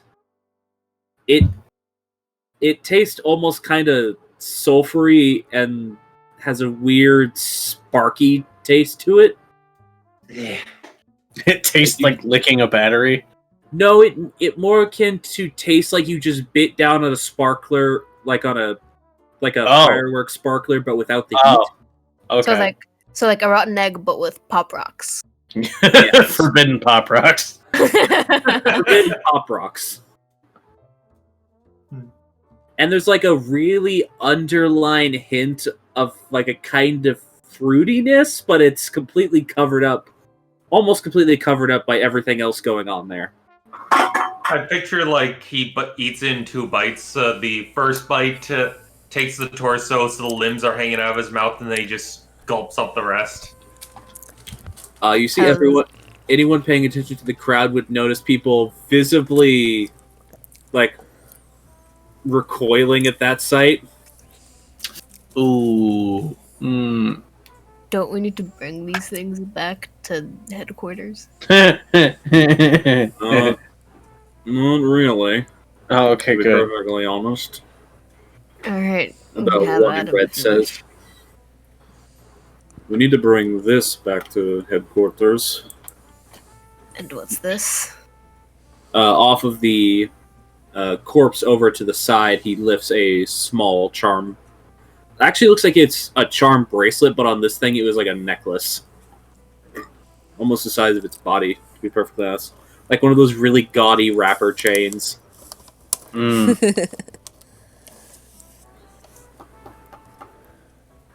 see you got some nice bling there. This is the anomaly we detected. You sure you're not just preparing to drop a hot mixtape?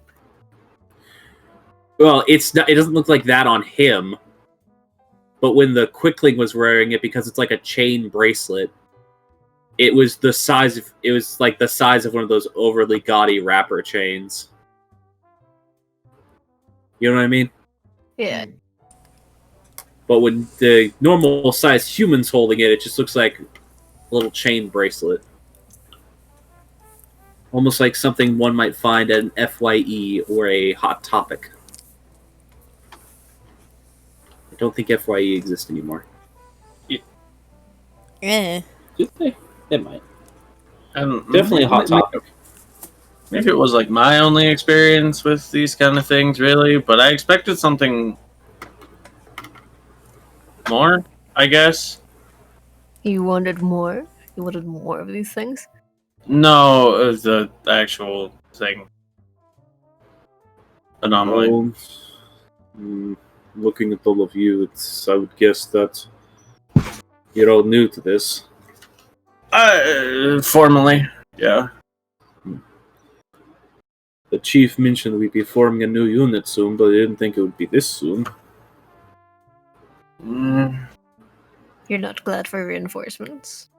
Well, no, we're glad for them. I'm just saying I'm surprised. Well, hi. Yes. Hello. I mean, I guess. So the situation's... He's always that creepy, yeah. Fair enough. Are you going to claim that one? I don't Government. recommend you eat them. He Yeah, already ate people are already one. looking at. Yeah, just people are already looking at us weird as it is Yeah, you know, Wanna the eat- crowd around Because you is starting to disperse. because you ate the first one. Don't eat If you the wanna second eat- one If you wanna eat them, just save them for later after we stop being in an enclosed space together. in public. Public is fine. I don't care. I just don't want to be in the same vehicle as he is after eating. Do you really want rotten egg breath in the car? Well, I mean, I you think aren't this aware is of what it You aren't aware of what it tastes like. I think it's a bit too late for that because we already ate one of them. Yeah, but do you want him to eat the other ones? I would rather not. What Discuss is the this issue? already. It's meat. Are you going to leave meat unclaimed? The problem. It's not The meat. problem is they also So- look like tiny people, and when you eat tiny people, bigger people think you'll also eat them. Other people are alive. This is dead. It is meat. They don't care. You know what Fae are? Big lizard man? What? I don't think he does. True Please Fae Tell me are about this Fae. That one tasted weird. Do they all taste like that? Probably. probably you aren't really supposed to eat them because they're not meat. Their bodies are made of like pure elemental and wild magic. Oh. Okay, that makes more sense. But it looks like meat. Yeah, so does like a toy. You can make a toy look Well, like meat. That doesn't mean it's made of meat. Kavgun, when someone's asleep, they also look like meat. But would you eat someone that's asleep? No, because they still breathe. Is this Good gonna lord, be a problem? You don't just worry about it. I don't the guy know. with all the tiny stabs is just looking concerned between the entire group. I'm gonna. Which one is that? Is that one of the two near me? The one with the tiny stabs is this guy. I'm gonna put my hand on him and I'll give him 10 points to lay out hands. Thanks. That feels better. He actually watches quite a few of the little tiny cuts just heal up. I still don't think it'd be a problem, but just in case, we might not want to risk it. I'll put colored dots on them so it's easy to refer to them. Yeah, I would recommend you don't eat those if you enjoy being alive. But Healthy? what else do you do with them? And knowing Kovgum, he enjoys eating more than being alive. I think the bodies might get rid of themselves because they're fey, so they just kind of turn into magic sparkle dust. I don't know. Yeah, actually, as he says that, you watch as specifically the one Ryphon is standing over that got utterly crushed just starts disintegrating. Yeah, like that. What? Am I okay to still be standing here, or should I move? It's not gonna hurt you. Okay. He instantly relaxes upon being told it's not going to hurt him. It's just turning back into magical energy. What is that?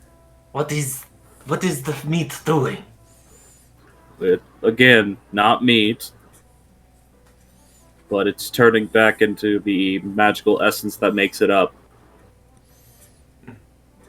I'm really surprised you didn't just explode or something because you ingested it.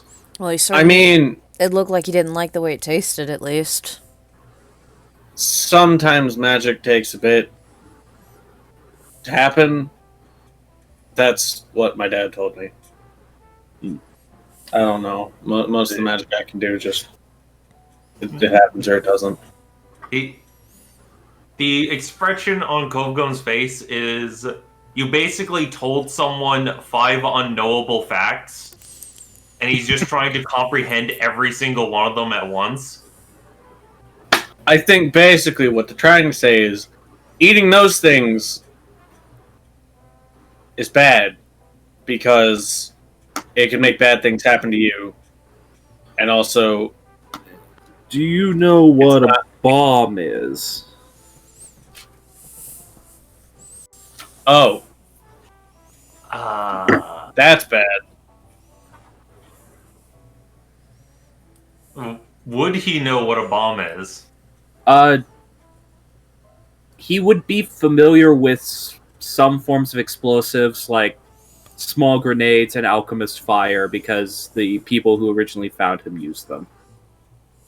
I think I have heard the term before. Well, eating one of those, unless you're weird like they are, could make you explode like a bomb. You know, they aren't weird. They're just magic.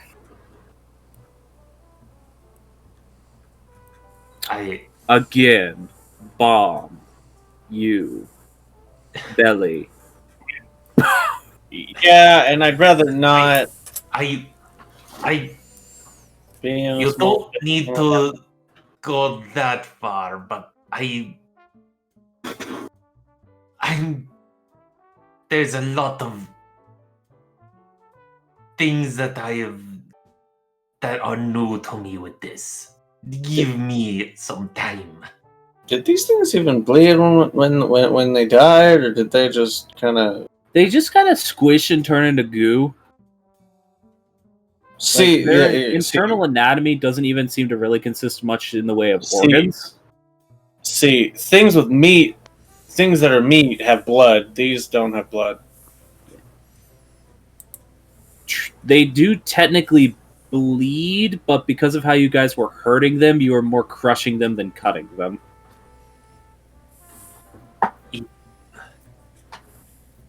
Sorry, is not attentive enough to have noticed that. Anyways, that weird topic of conversation aside, Yeah. it's good to meet you all. I guess y'all would be the new unit, so Unit 5. That would be That us. sounds right. Yes, sir. Yes. Alright then. Yes. Currently we're missing one of ours, but we're Unit 2.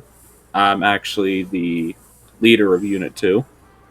This is the guy with the orange dot who's all cut up talking.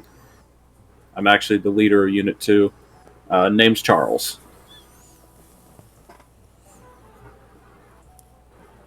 Uh-huh. Hello, Charles. Yeah. My name is Kovgum, but some people just call me Kov.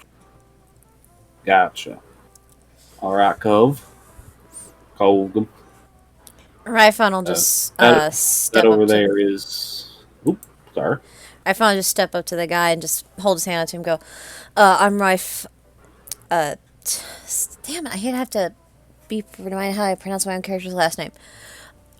It happens.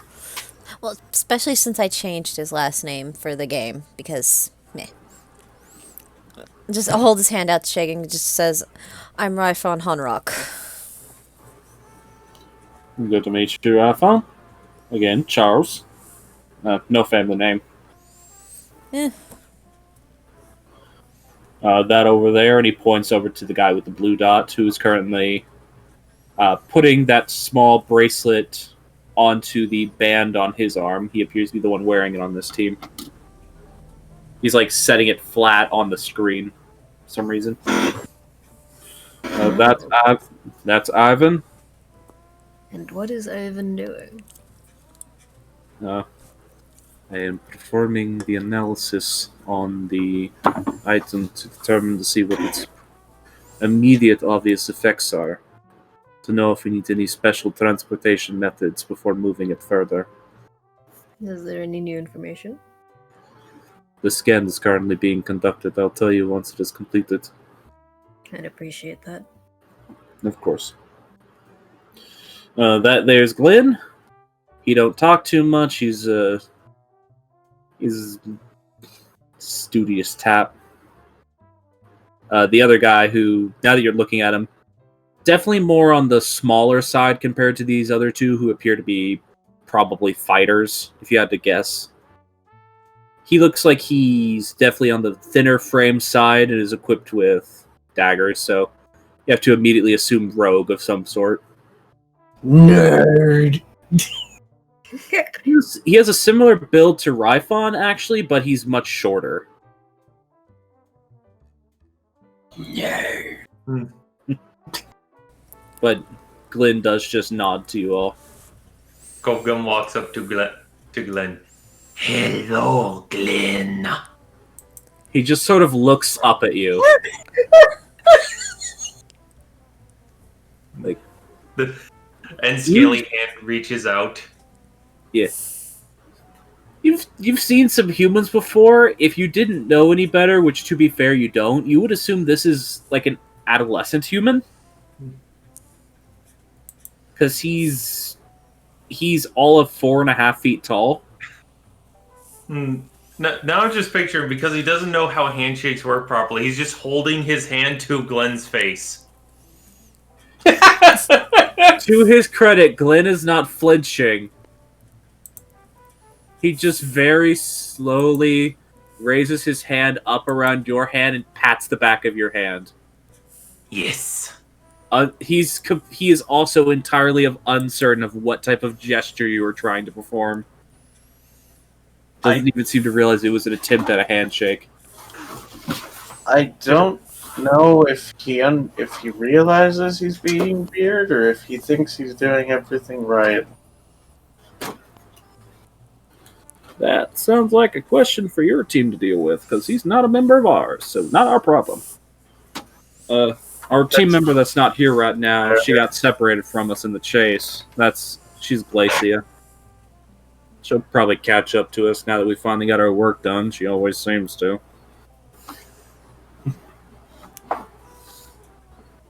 But she's our healer, so at least she finds us before we die. Yeah, staying alive is generally good. I like staying alive. Yeah. I'm pretty good at it. He just Yes. flexes one of his arms. Blood starts pouring out of all the tiny cuts. I regret. I wish she would show up soon. But knowing her, she is lagging behind somewhere. I'll have to find her later. Alright. Because we actually have to go find her. Y'all want to take the item to the station? If it doesn't need to be transported anyway special? Yes. I suppose we can do that, yeah. Yeah, I guess so. We succeeded in our hunt and shall bring back the spoils.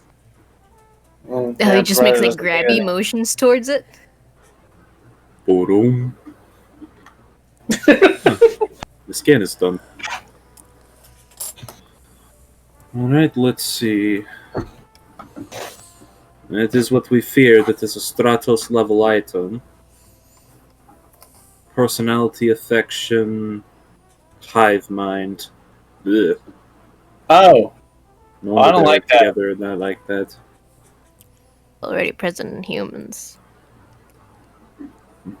No, really, it's not. what? You'll have to learn more about the terms for it later, but hive mind is a catch-all term we use to prescribe items that cause creatures to group together in packs and breed like crazy. Oh, like bees. Yes. Yeah. I was just more confused about how that relates to people. Or teenagers. I give you that one. Yes, like many soft skins. It does Okay. not seem to have any secondary properties that would cause it to be an issue to be moved by hand, so I can hand it off to you. Grabby motions.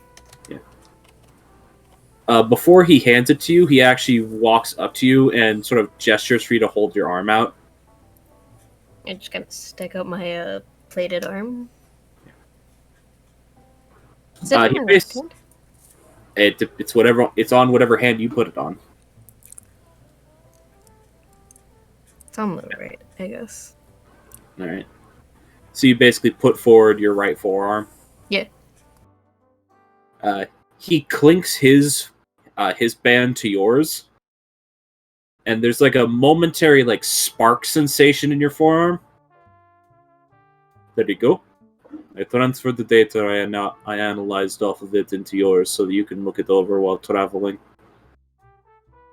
Does it always feel like that? Data transfer can sometimes be a little surprising. That was It it? is not always bad, though. You'll get used to it. A little frisky, isn't she? It was like a static shock, is all. Alright then. But we are going to go find our companion. You all get back to the station safely. Good job showing up on time. Would have been here sooner, sorry. You actually arrived at the perfect time, in my opinion. Any sooner and you would have been chasing it down with us. Fair enough, I suppose. Thank you for saving us that run. It ain't no problem. Perfectly honest, it's actually really lucky that they had Hive Man going on, otherwise they probably would have split off from each other, and that would have made it even more difficult. But because their leader had that particular trait going on, they were not trying to move away from each other.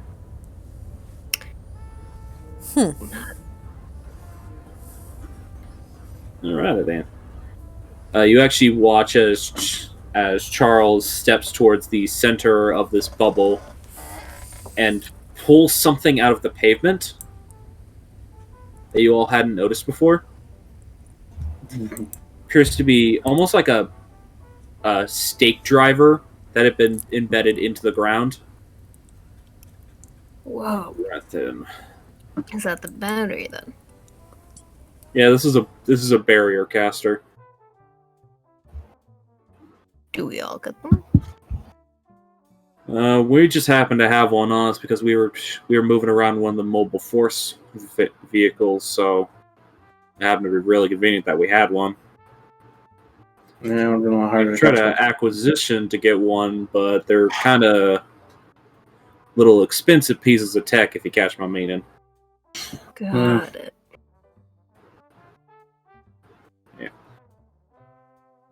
A good thing to keep in mind as well is that they can only be enchanted with one type of barrier at a time. This one happened to be a slow barrier, which was useful for this particular occasion.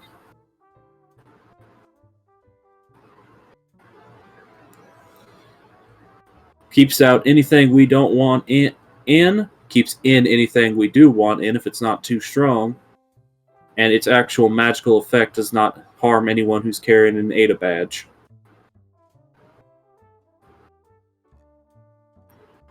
Little useful pieces of gear. The Ada badge or the barriers? Both, really. Yeah, I can see that. Alright, then. You actually watch as he sort of plucks on his badge and brings it up to his mouth and starts saying something into it. You do not hear the words he says into it. You calling back your mage? Trying to figure out where she is, at least. Waits for a second. He, makes a very, sour face.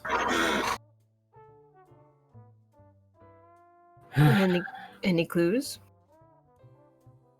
Come on, guys. She tripped and fell into a garbage dump. A dumpster. That's the word I was trying to think of. Lovely. A dumpster. Yeah, you're in the city. You'll see them.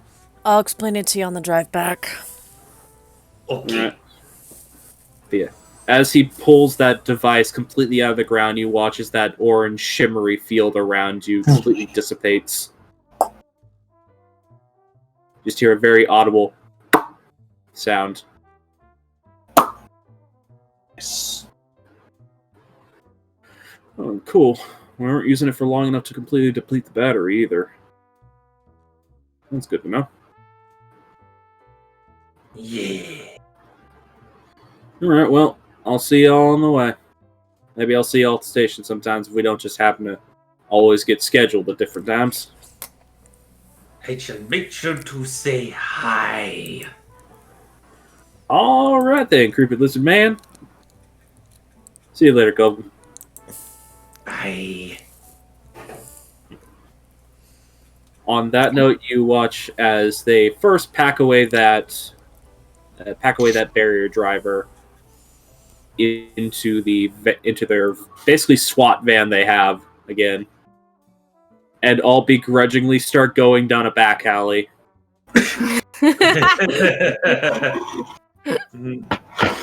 Question: have all the bodies disintegrated at this point?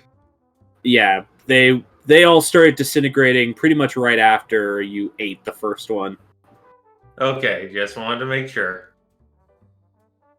You actually feel that pop rock sensation in your stomach right now, which is really weird.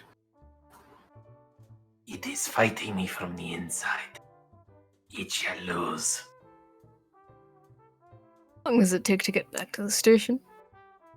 It took you from where you guys if you drive faster, it take you less time, but it took you about 40 minutes to get to where you just were. Everyone else feel comfortable jumping in with the lizard. You watch as Kovgum opens his mouth and some black mist comes out the sides of his mouth. Chow, since we wrap things up, shall we take bio break? Yeah, we can take bio break. As Kovgum has black mist coming out of his face. Okay, everybody 5 to 10, then we meet back up. Yeah. Hope everyone's having fun so far. That Quickling encounter went really well. Yeah, it did. Yeah, it was scary at first getting a crit off on me immediately. It was very unfortunate. How many? Well, I haven't Yeah. eaten yet. I'm gonna go get my plate. Go get a snack. I will say, you guys do get lucky the fact that they did have a slow barrier on them, because that was not guaranteed to be in their inventory. Each one of the vans was loaded with specific stuff. Yeah, because of that slow barrier, they didn't get their multi-attack. M32 grenade launcher. No. That is very nice. Although I am sad that not a single thing of mine hit. It happens. I just like it was pop, pop. Every turn I had where I made an attack, I landed and killed. I Zara would is my black imagine he was that gif of Spider-Man trying to hit the ant with the hammer. But he was actually succeeding. Yeah. Yeah, just letting everyone else exhaust it for the moment. There's pop. I Yeah. find it disappointing, but also funny at the same time that Quickling dodging negated 2 nat 20s. Yeah. Yeah. Also, for Hungry Jaws, it's only expended if you hit. Is it? Yeah. Oh! I was unaware of that. Okay, that's good to know. Yeah, it's only expended if you hit. I never use it on my lizard folk, so I always forget that too. But it only mentions it being expend that you can't use it again until a short or long rest, and if you hit. So Yeah, because biting isn't what takes the effort; it's the swallowing. yeah. So yeah, basically until you hit, you can use Hungry Jaws as a bonus action every round. Nice. I just never use Better it. than I thought. I just never use it on my lizard folk because he has a +5 to hit with it at level 15. That is fair. My lizard folk has a 0 strength modifier. It's a good thing that he can use intelligence for his weapons. Because since he can use that, he has like a +14 to hit with his flail.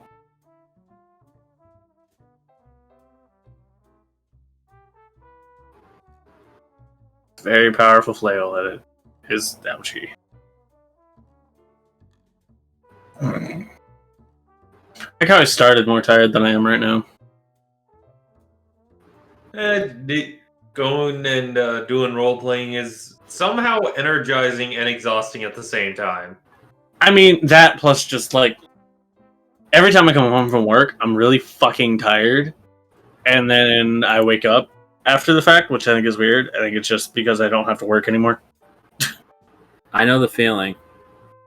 That's just called being an introvert. You're no longer surrounded by people. True. Especially since I work at a restaurant, so there's a lot of fucking people. Because nobody knows how to fucking cook anymore, despite the fact they've been living in a pandemic for a whole fucking year! Doesn't mean they know how to cook. It means they know how to make other people cook for them.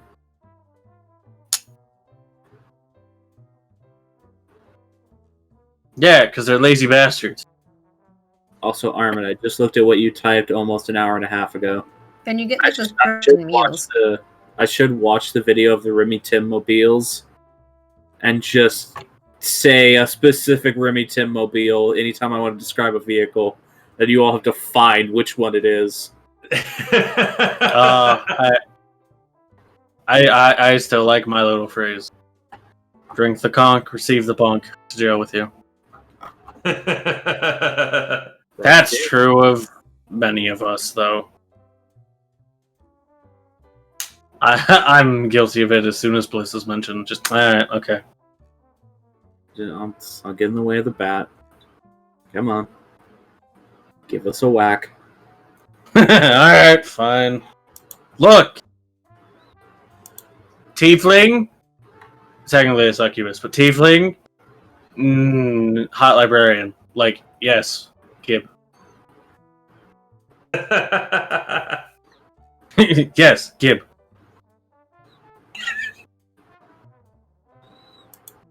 I can also just see that being a moment of just, we gotta go do this. I'm not gonna do it. But why? Because Bliss wouldn't do it, and she's smarter than me.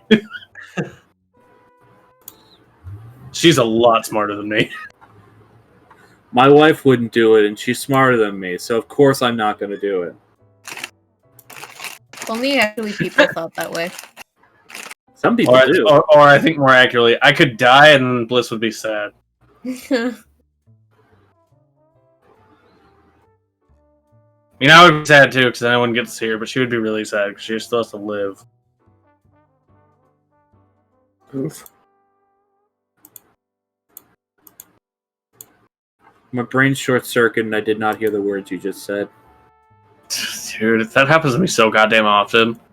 People ask me things, and I'm like, I recognize that you have said words at me. You are not speaking to me, because you did not get my attention first, so you are speaking words at me. That's the main difference of speaking to me and speaking at me, which is if I'm paying attention. I know this emotion. I recognize you were speaking words at me, however, I do have no idea what you just said.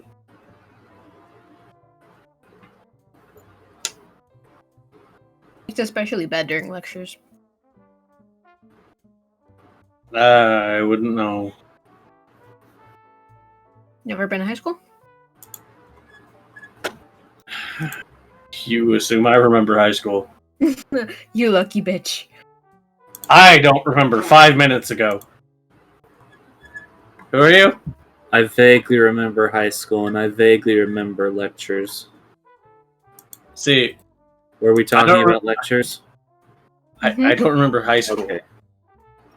I don't remember high school because I don't remember anyone from it except for my friends. Because I literally went through high school as a fucking ghost. I know people, they don't know me, that's how I like it. Yeah. Because when I see them in public, I can go, oh, I know that person. They don't know me. Cool. Oh, I know that person. Time to ignore them. Yup. That's how it goes. Just, oh, okay, that's cool. Although, I had the exact opposite problem in my school. so one of my friends did come into where I work yesterday. And so one of the servers that I talked to a decent amount was just like, oh, who is she? Who is she? And I was like, I don't know. So I didn't want to tell her because it was funny. Fair enough. I had like this really weird problem when I was in high school where I didn't do anything to be anyone of note, but yet everyone knew who I was. Weird. That was very much the same for me. Okay, but you're Armored- tall. Yeah, everyone knew you because you're half giant. They had no choice but to know of you. Yeah. They can see you lumbering through the clouds above everyone else's head. Like, I'm not kidding. During prom, You went to prom. I had arrived there and Climbing down from the Nope. heavens. and there was this whole like group picture of where like basically all the popular girls were getting a group picture taken, and one of the girls went, "Oh, you!" Like she pointed to me. "You have got to join us," and dragged me over to join their photo shoot. So it's pictures, and it's all the girls, and then armored up to the neck. Yes, it's just like, why the heck am I in this situation? What did I do? You went to prom. I went to Iron Maiden. A much better use of my time. I went to prom as well because for some reason someone asked me to go to prom and I was just like, okay. Oh, I was supposed to go with someone to my senior prom. And then Iron Maiden was at the same time, and I'm like, no, this isn't a choice. Get in the fucking car. I'm stealing you for a moment. Yeah, it was just like, no, I'm getting in the fucking car. The funny thing is that I technically took 3 girls at once to prom. Nice! But that was because my father had a car and was willing to drive all of us. Armored is much better if you leave the concession out. You took 3 girls at once. Nice! It's even better if you leave out at prom. Armored took 3 girls at once. Yeah! No. We're on stream, by the way. Don't go too far. It's fine. He didn't say It's anything, he fine. just says he took them, right? Yeah! You insinuate. Not in the kidnapping way, but like, you know. He took them out for a pleasant picnic. Too much insinuation is still a problem on Twitch. Keep that in mind. He's a gentle giant. Yes, I am. Yeah, the only thing stand out about me in my high school was something I've already mentioned to all you guys off stream that I won't explain on stream, but it had to do with my weird grade things that happened. Yeah. You've probably explained it, but I have no idea what you're talking about. And I'm not going to ask on stream. I know you've been present for the explanation, Methosia, but that doesn't mean I I- expect you to remember. No, like I said, you've probably explained it, but I have no idea what you're talking about. I don't remember things, clearly. That's fine. Let's see, what do I remember of Saturday's game? Wife. Bliss. Yes. I could read minds. I didn't like that. Morgan was sad. So we went and saw Wife. I was happy. It was good.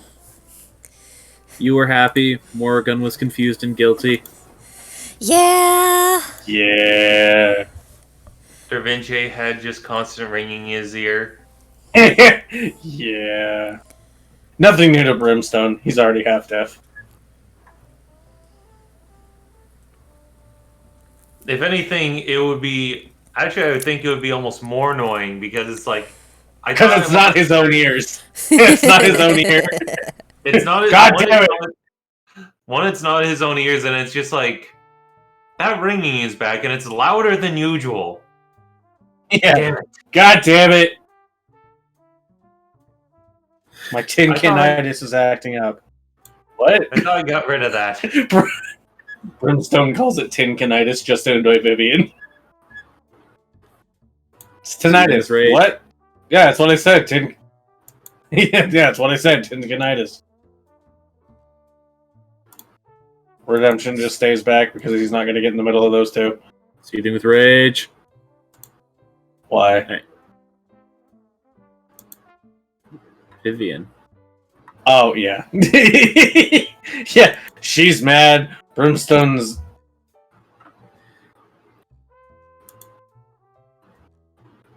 Redemption's mad. just like, nope. She's mad. Brimstone's creating the fallout. Redemption is staying out of the way. Redemption's just, nope, nope, nope. I've been in the middle of... Nope. Watching with popcorn. It's just popcorn in one hand, baby Keta on the other. Right. Or we good. Yeah. Neutral at best. To I'm back. continue. Okay. Sorry, I took a bit. I had to use the washroom and feed dog. You mean Goose? Captain Goose. Captain Goose. He is the police chief. Alright. He's actually a deity level anomaly. Just don't fuck with him because he doesn't do anything. Peace was never an option. Completely immune to all physical damage, cannot be stopped, no intentions to cause problems, only to honk and be weird. Yeah. Honk. And steal snow peas out of your salad. He will steal your I'm going. peas. I wish to cause problems on purpose. I wish to be a menace. Alright Honk. then.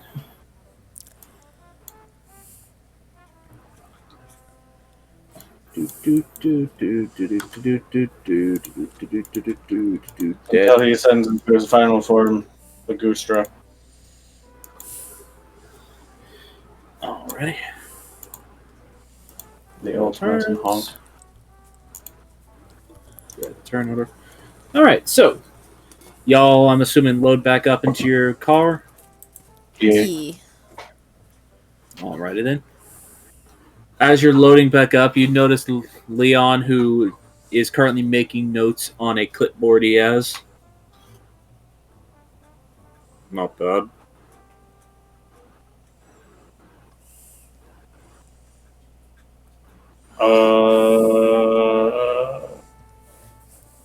Not the When- easiest for us to have a test against, but not bad.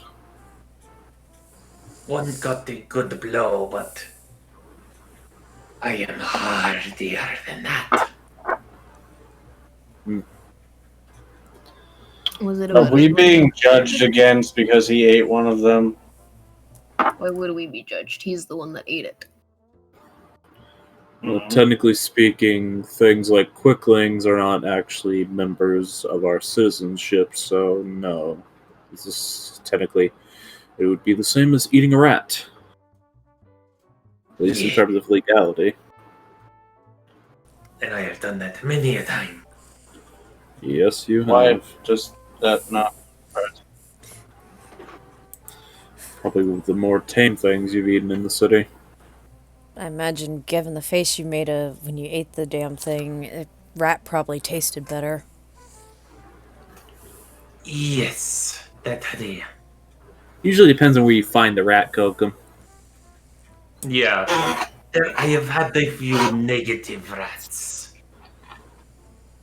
But that was a different. What you say, what's the fancy thing that some people say? Profile? Very different.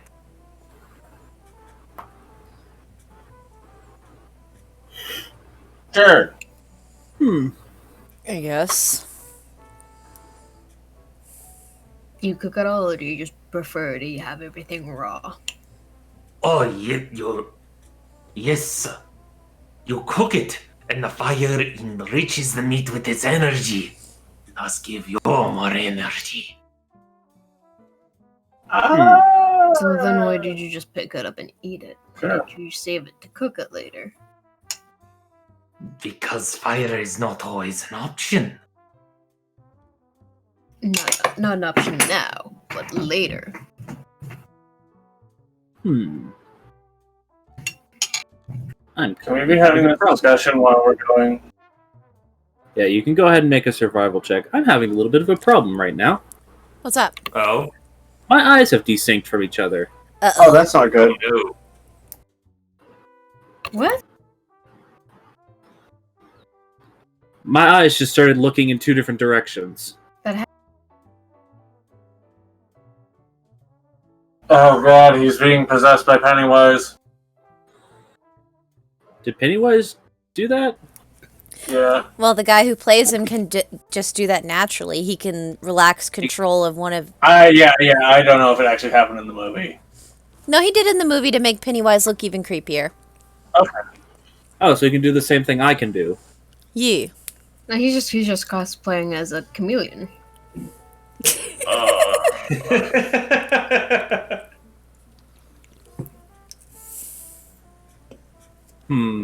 That's my favorite Spider-Man villain. Are you good for us to You know, continue, it's Ash, good to- or... Yeah, it's probably fine. Are you sure? I could still read. Okay, well, if anything changes and you feel like you need for us to end early, just let me know, okay? Yeah, I'm fine. I can independently focus my eyes. Okay. Fair enough. Luckily, I actually have experience doing this with my eyeballs. It's just weird that doesn't normally do it by itself. Okay, but Man, you... I wish I had two monitors now, because I could look at both of them at the same time.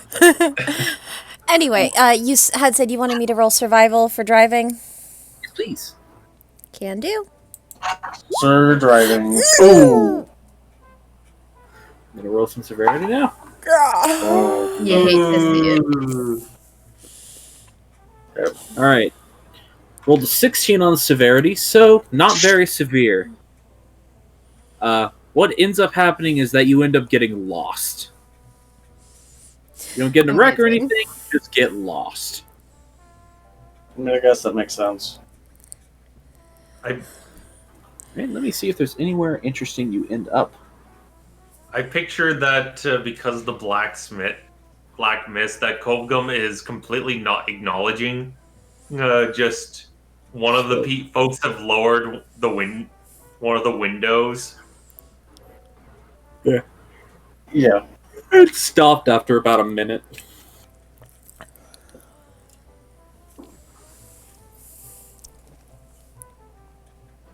Okay, I got my eyes to resync with each other. Woo! That does not normally happen. It's really annoying. I must be really tired right now. Probably. Alright. But yes, the smoke doesn't last particularly long. Just after a few minutes, it stops happening, so stop getting the car accidentally hotboxed with slightly sulfurous smelling fumes. Then the fruity smell starts leaking out of him. Which is much Y'all more smell pleasant. that? It smells like fruit roll-ups. I was gonna say the smoothie is one of my kids likes to make, but yeah.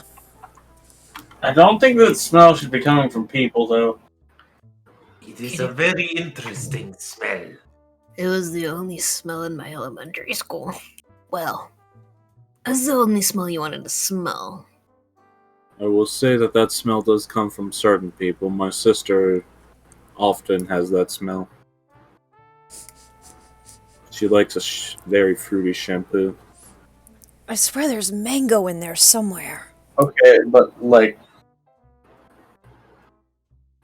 That's from something else, not just from her. She's also a magic user, so if she wants to, she can smell like anything she wants. Okay, that's fair. Is It feels like this is taking a long time. I'm gonna be honest with y'all, I'm completely lost. Nice. Maybe Leon, do you know if this thing has a map function? He looks over at the thing strapped to your wrist, which has gone dark now. No, unfortunately, that only kicks on whenever it is detecting an anomaly. Well, Coopgum here isn't particularly normal. Well, Well, he's for- not an anomaly. Hmm. We thought he was when we first got word of him, but he turned out not to be one. Yeah, He's just a lizard It- folk. it was interesting. Maybe I get back. I mean, Can if we I can contact HQ? get on a street I'm familiar with, I can get us back. You're like looking around right now. The buildings have started to change design. Mm-hmm. Like they've moved away from like the metropolitan, like not quite high rise, but the normal like metropolitan multi-story buildings to being much smaller, like single to at most 3-story buildings. And the actual like shapes present are getting a little bit more organic. And everything is not laid out in this strict geometric pattern. Did I accidentally drive us into the Fey area? You have not crossed a border, but you definitely have. You can get a sense that you've definitely gone much further towards the Fey Dominion part of the city. Ryphon, just looking around at all that, having slowed down to try to find a familiar street sign name, just goes, well, Well, we could continue roaming, or we could stop and ask. yeah, I think we're gonna have to do that. I am not too proud to admit when I need to stop and ask for directions. Excellent. Go you not- stay in the car. What? Why? Nobody needs Don't to wanna get out of the car for me to ask for directions. I can just roll the window down. Do you not have any tracking prowess? Do you not know how to find your way when you are lost in the woods or a swamp? Does it look like we're in a wood or a swamp? It looks kind of woodsy. I mean, it is. You still have wind. You So still then have the Hokum? sky. Where is the HQ then? Ah, Kovgum, the wind behaves really weirdly and with all these giant buildings around. Yeah, just picture like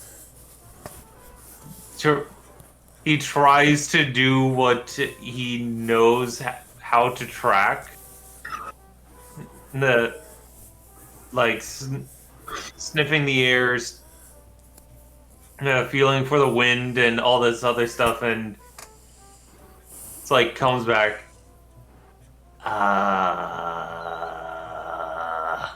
You gather that So the air simple. smells better here than it does in the part of the city you were in.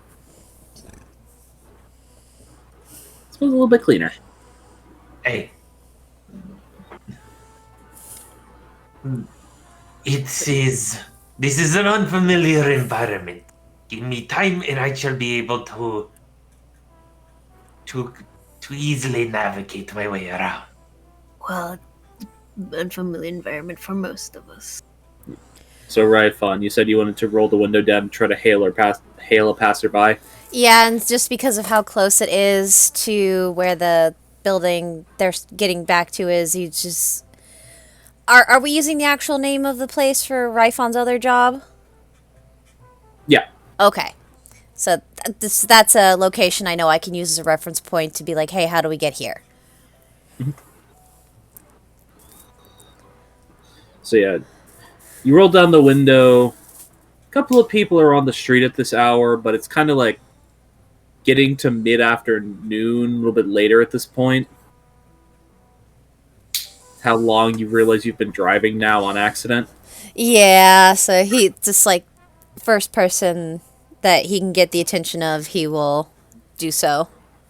The first person that catches your eye and that you can catch the attention of is a random character generator.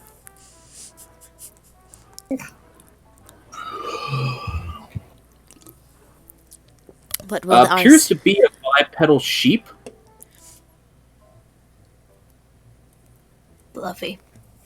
Okay. Like literally has like a sheep's face, but it is standing on its back two legs upright like a person would. It's like, So they look over at you. yeah, Ryphon, not knowing what pronouns to use and wanting to be respectful, just goes, excuse me, would you mind helping us here, please? Hmm? We kind of got turned around. You wouldn't happen to know how to get to the Lucky Griffin from here, would you? Lucky Griffin. That's over in the central area. You're pretty far from there. Yeah. Hmm. I got turned around. I thought one street sign said one thing, it said another, and here I am. I understand. That's why we take the bus systems. It can get pretty confusing. Fair enough, but you have any idea of, like, what road I should take to at least get closer to that area? You're about 2 blocks off of the main road right now. If you take a left, then go straight away, and then take another left, you should get back on the main road. Alright, thank you so Then you- much. Not a problem. Just make sure you don't turn off that main thoroughfare, and you should be able to get your way back to the central district in about an hour or two. Depends on traffic. It always You know does. how it is. Oh, Yep. yeah. Alright, well, thank you so much. You have a wonderful day. Not a problem, young mister. Just slowly turns and starts shuffling back along the sidewalk.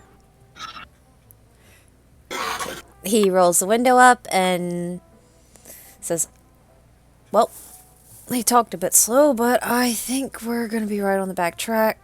So, turn left, go straight this bit, and then go left, and we should be right back where we need to be. Don't worry, Gogum. Not me. It is prey, but it stands on 2 legs and talk like soft skin, but it looks like prey. What?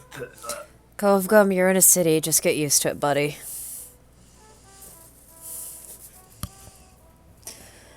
Alright, so Ryphon's gonna try to follow those directions. Yeah, Kokum would have never had to deal with those before. They would not have gone anywhere near his tribe. No, they would be mistaken as expectedly other prey animal and just consumed. Nom. Anyway, do I need to roll another Yeah. survival check to Yes, follow you can- sheep person's? Yes, you can roll again, this time with advantage. Okay. 6! Nice. Well, at the very least, you get back on the main road.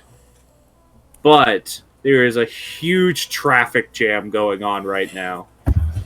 Oh. You're not sure why. All these vehicles. It would be faster to just get out and walk. Let me out. Do you know how to get back, Kogum?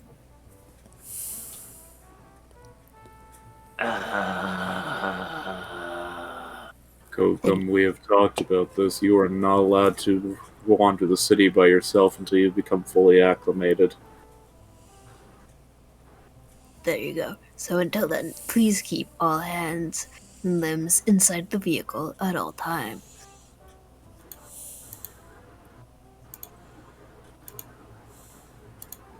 Yeah, which was back at the Ichgarval. Things made sense there. We should have kept some quicklings alive, strapped them to the car. I don't know what that would have accomplished. Noom.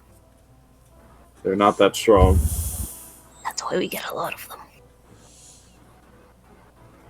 Your mind must work in just- interesting ways. He just turns back around the seat and looks at you. Noom. I don't think that would work.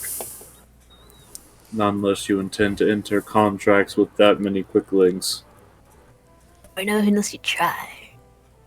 I suppose. Alright, time to roll how many hours this takes. I'm sorry, guys. I'm sorry. It's the luck of the dice. Well, they sure there's as no shit fault don't of like you. me when it comes to survival right now. It happens. Alright. Surprisingly, it doesn't take terribly long compared just based on how bad this traffic jam seemed to be. That being said, it does still take you 2 hours to get back to the Lucky Griffin. And considering that it's probably pretty easy for Ryphon to get back to the headquarters from there, probably not much longer from there. Not much longer, though. Yeah, just But by the time you guys get back, you were exhausted from driving for so long. yeah. I just like as they're driving past that to get back to headquarters, he just points out the window. Oh yeah, that's where my other job is.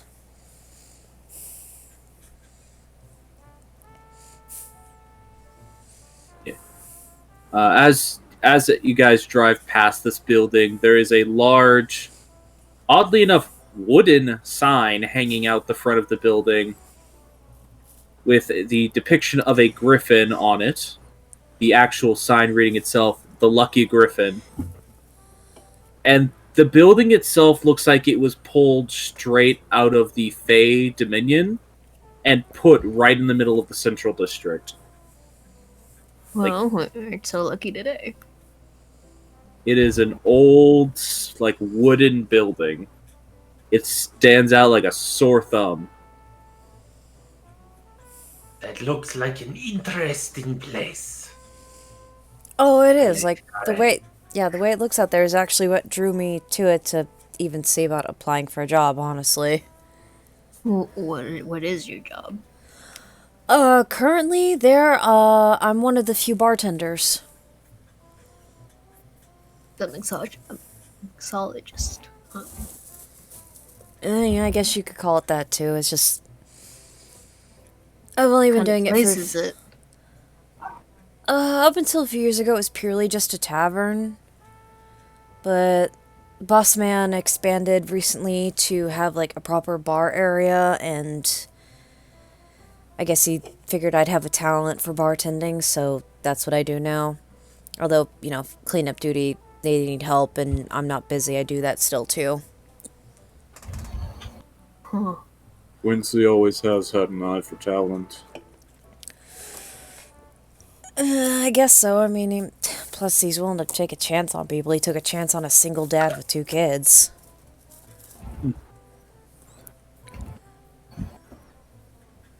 Yeah, he's nothing if not charitable, but not to a fault. He's got a good head on his shoulders. I would definitely call him tough, but very fair. Leon just nods. He's a good guy. Best boss I've ever had, honestly. No offense to you, I haven't worked with y'all long enough to know. Well, I'm done. Sorry, I was yawning. I'm not your boss, so you don't need to compare. Supervisor? You're not part of my unit, so no. Fair enough. Fellow coworker. Okay, there we go. Again, I'm the strike field commander of Unit 1. You are Unit 5, so... As far as jurisdiction applies, we have a similar ranking, though I would hold a bit more sway just due to seniority. Does that mean one of us is the commander? Ooh, can I Not get at the this- fancy title? Not at this point. Once one of you has proven yourself exemplary in the field, you might be given the rank of commander of your unit. Huh. But it's typically given to the most level-headed and strong among the unit. That's unfortunate. Hmm. Yeah. I'm assuming the strength doesn't necessarily have to be physical. No. Well, my strength particularly is physical. Others is not. More of a, I guess, strength of leadership, force of will kind of thing. Strength of leadership and combat ability, to be honest. Fair enough. Teams are usually divided up by the main strike unit and then the actual intel units. So we're a strike unit. Well, no. Every unit in and of itself is divided between its strike force and its intel force. Unit 2, which is the unit we were just having those dealings with, is most prominently a strike unit, like how my unit is a strike unit.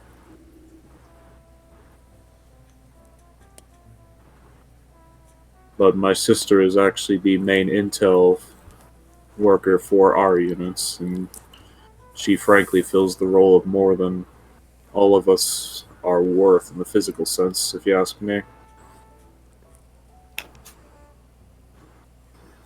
So what would we be? It's a bit too early to completely determine you, but the majority of you seem like physical fighters. You'd probably be qualified as a majority strike unit. I don't think any of you are pure magic casters or healers, are you? Well, I mean, Magic. I can heal, but that's not. It's more of a secondary thing. Yes. I mean, I can do a little magic, both just because tiefling and because I was too stubborn not to learn. Fair enough. I This was forced particular- to learn a few things. I will say, in this particular world we live in, it's much easier to get by if you at least know some magic. Unfortunately.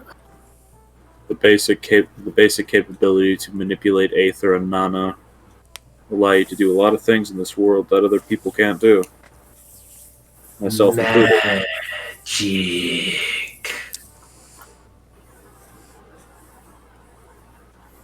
You don't lack the Is- capability, you is- just don't have the understanding, Kovgum.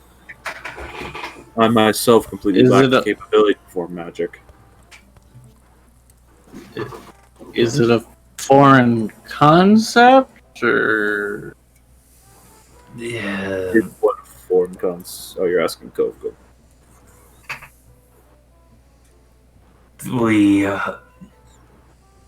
There is the idea of shaman. No, but No. no, not. It is ether and mana and Okay. casting of this magic is Okay, so no. you're more used to more spiritual manifestation and like. I will say this then. Kovka would have a very basic understanding of what ether is then. Hmm. Ether is the energy used to produce spiritual magic. Hmm. So he would have Yeah, heard that during his travels, at least. Yeah, he knows of energy of the world, given that. I know of energy, that everything has energy, and that anything that has energy can also have it taken away, become negative.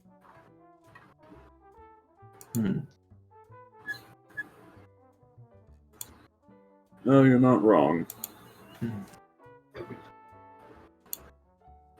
And things can be imbued with energy to become enriched. Yes. That's the basic principle of why anomalies form. That I understand that now. They are becoming enriched, but cannot handle being enriched. In some sense.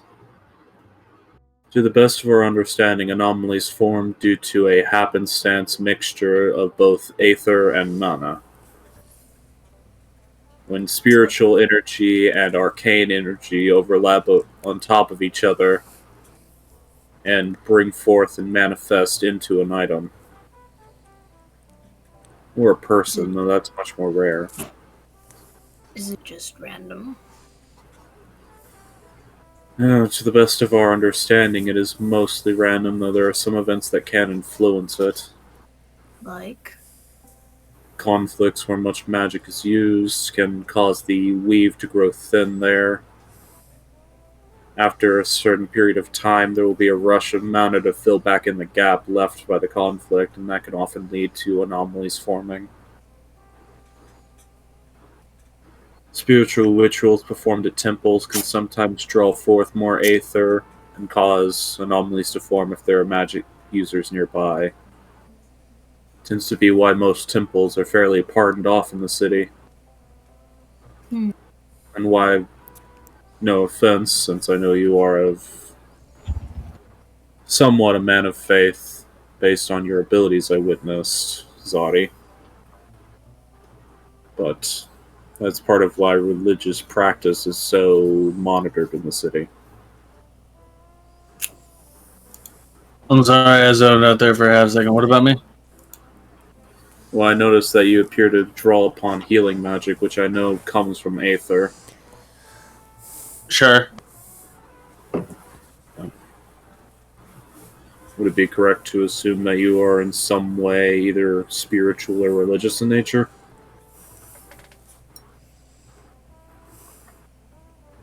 I guess.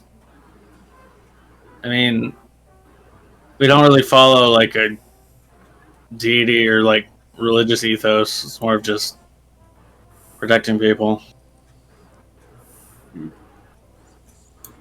Fair enough, then. Well, if you were of the religious sort, then I would have to ask for your forgiveness for the monitored nature of religion in this city. Oh. I mean, I guess I can see why if there are anomalies that can become on par levels of dangerous,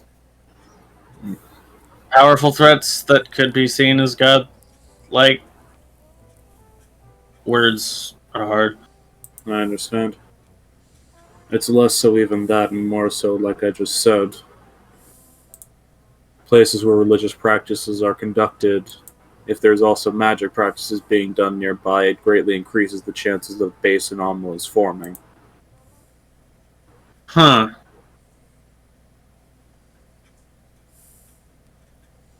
So it's like when magic and the holy interact, then something gets all jumbled up, and then anomalies happen. Yes. And it really, Specifically, when Aether and Mana intertwine, that is what gives the ability for an anomaly to form. huh? Okay.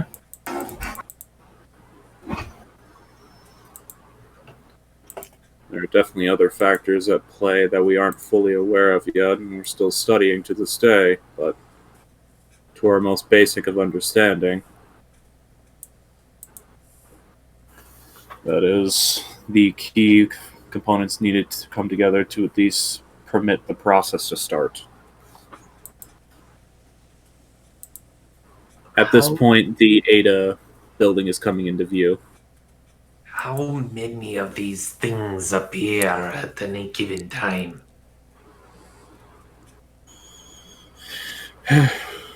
Entirely depends on happenstance.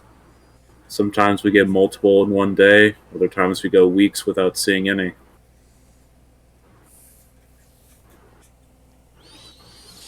I see. Given the fact that summer just ended, we're moving closer towards the autumn and winter holidays. We'll probably see an outburst in their arrival due to people of worship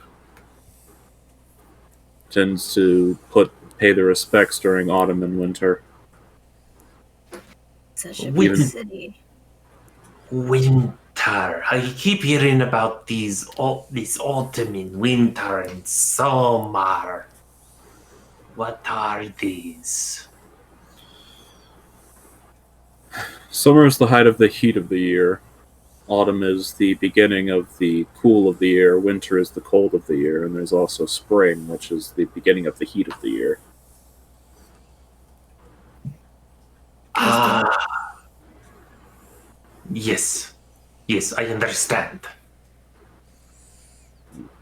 Ash, did you turn the music off? No, did it go off on your side? Yeah, I think it might be because I had to refresh roll 20. Sorry.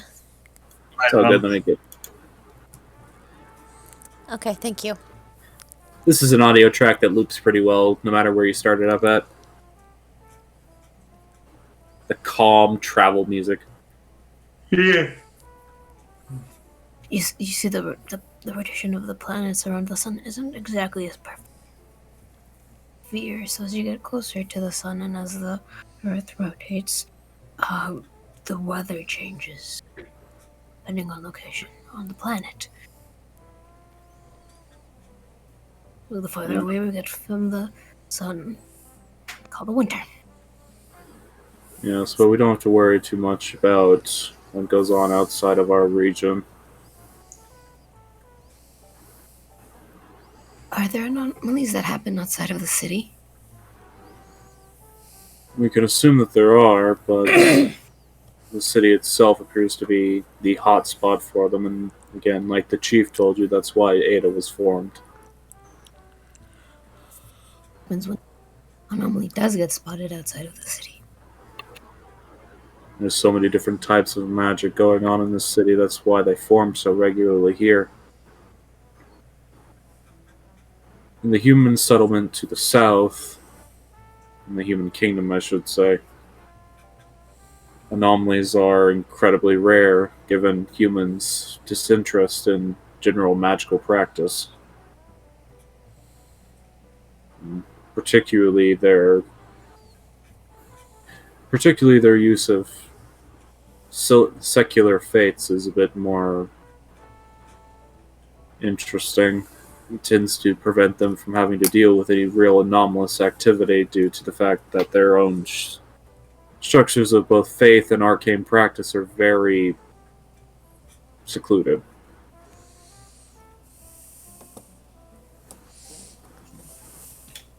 The the steam kingdom to the northeast also doesn't have to deal with anomalies due to the fact that there is no religious practice in that kingdom.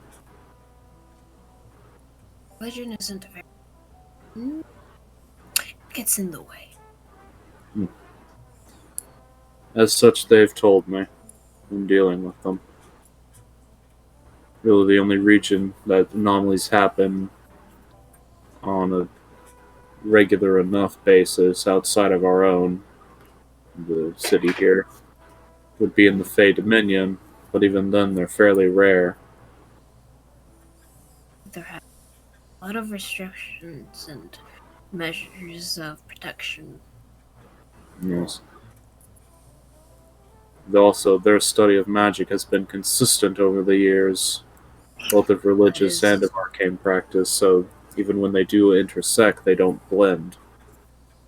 It is true. Very The main- boring.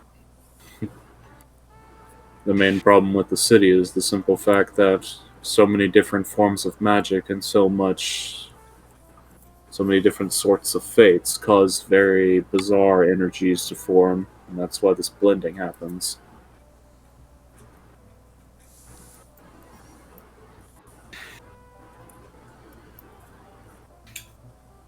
At this point, Ryphon, you're actually able to pull the vehicle back into the hangar bay. Yeah. Yeah, I imagine if conversation was still going on, he would have just quietly parked and shut the car off. Yeah. Well, yes, it's the basics of it. Again, we don't really have too much in the way of communication with nations outside of the main three that we deal with.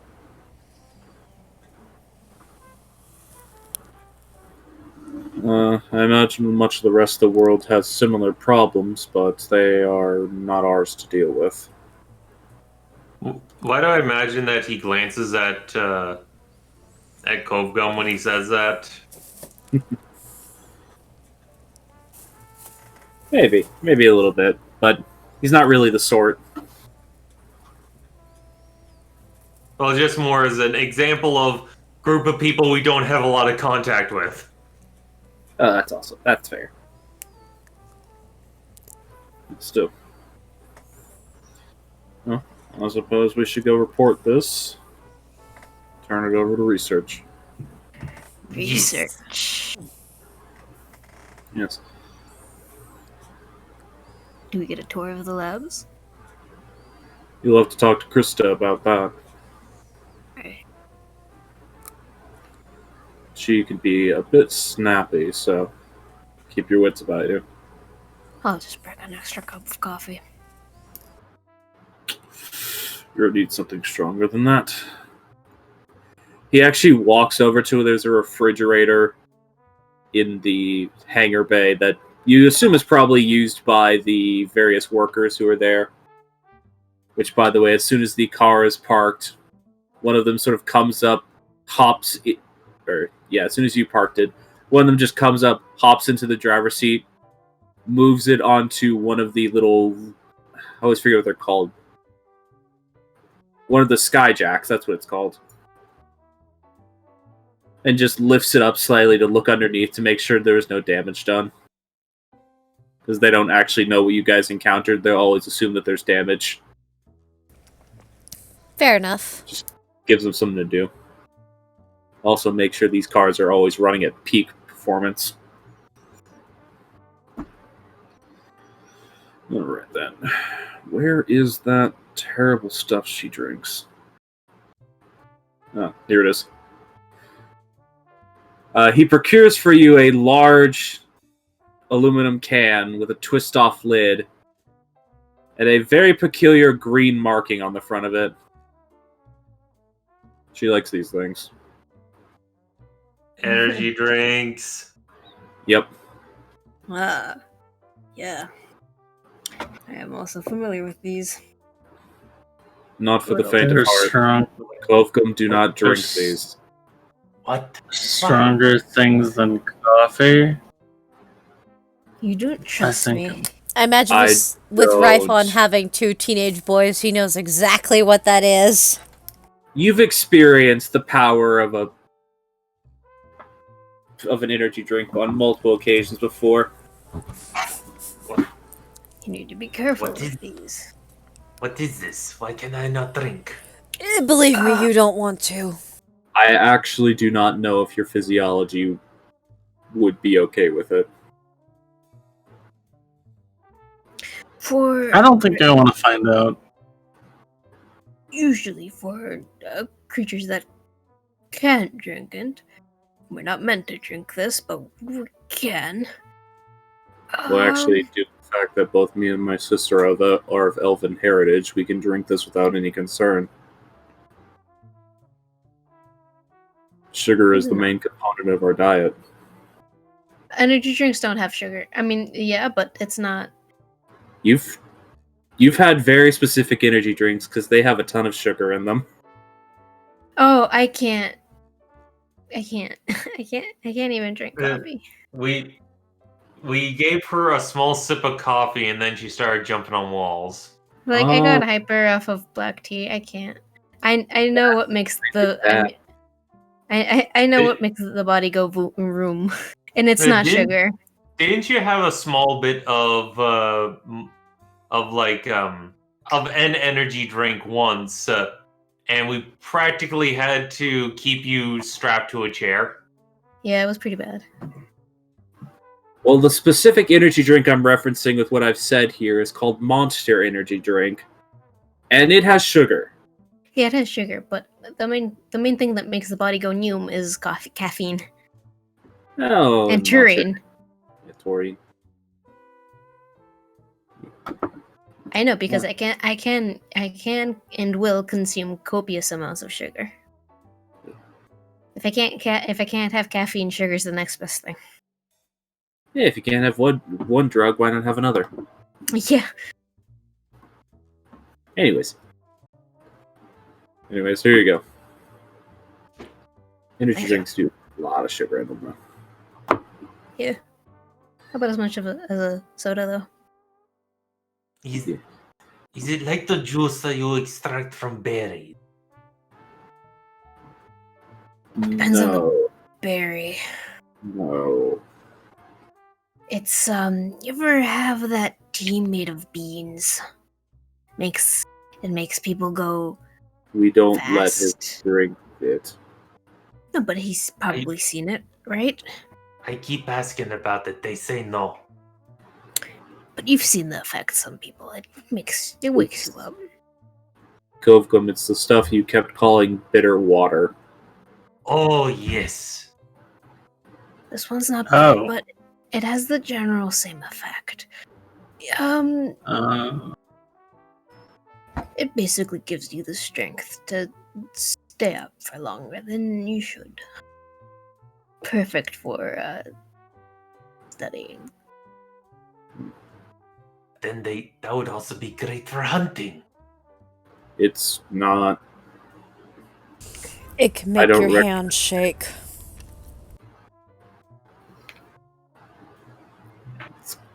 Fine, you're all saying no.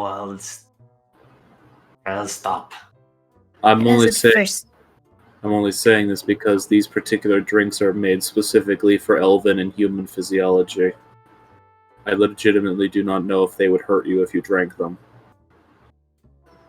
And even then, I know for a fact that they would hurt him if he drank them, and he just points at you, Zadi.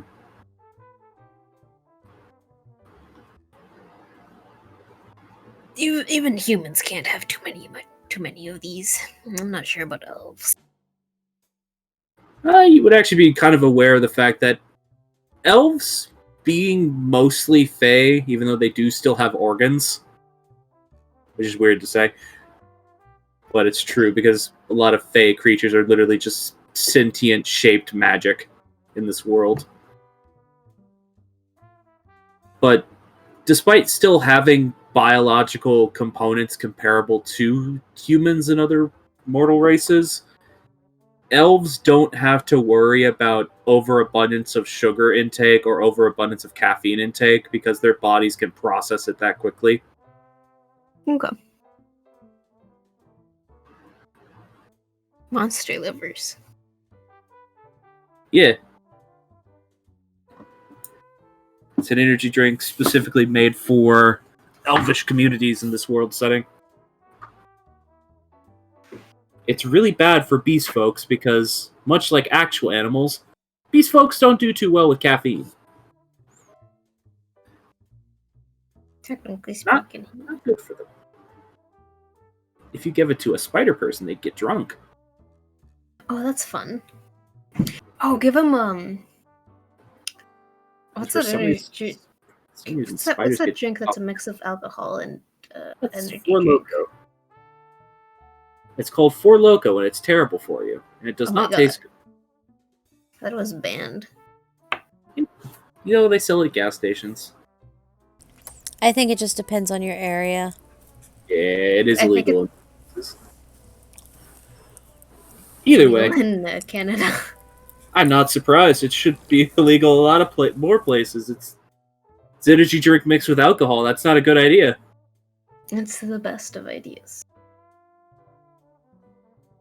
Anywho. Alright. Well, she's back in the room where you guys saw her before, probably, so I'm going to talk to her. Go ahead. I'm going to go start filing away this report on how you all did on your first assignment. Do we still need to do combat training, or is that instance enough? I'd still like to get a better idea of your physical assessments at some point. But that is certainly a good example of your actual combat prowess and fighting abilities. Unfortunately, due to the nature of those particular enemies being very hard to hit, I can only get so much of an assessment on how you all fight. Fair. Yeah, fair. Alright then. Do have fun. Enjoy your paperwork. I always do. Just based on how he talks, you actually get the sense that he might be one of those people who does enjoy doing paperwork. An insane person. Okay. Yeah. Boy! Oh boy! Paperwork! Well, he seems like the kind of guy who would just enjoy keeping things organized and neat. That's fair. So no one in here.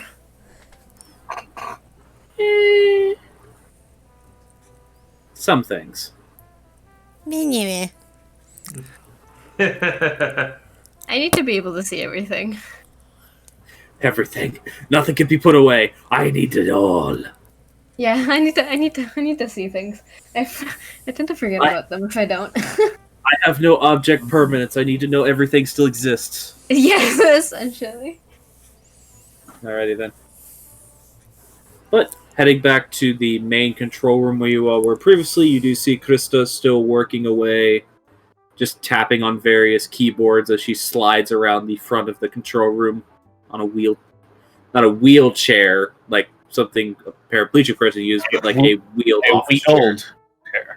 Yeah.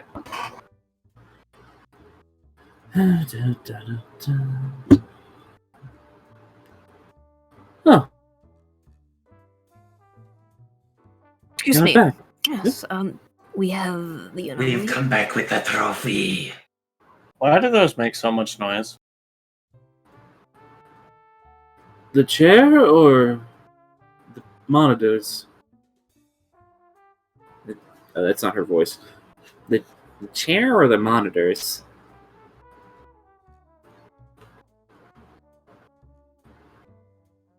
Yes?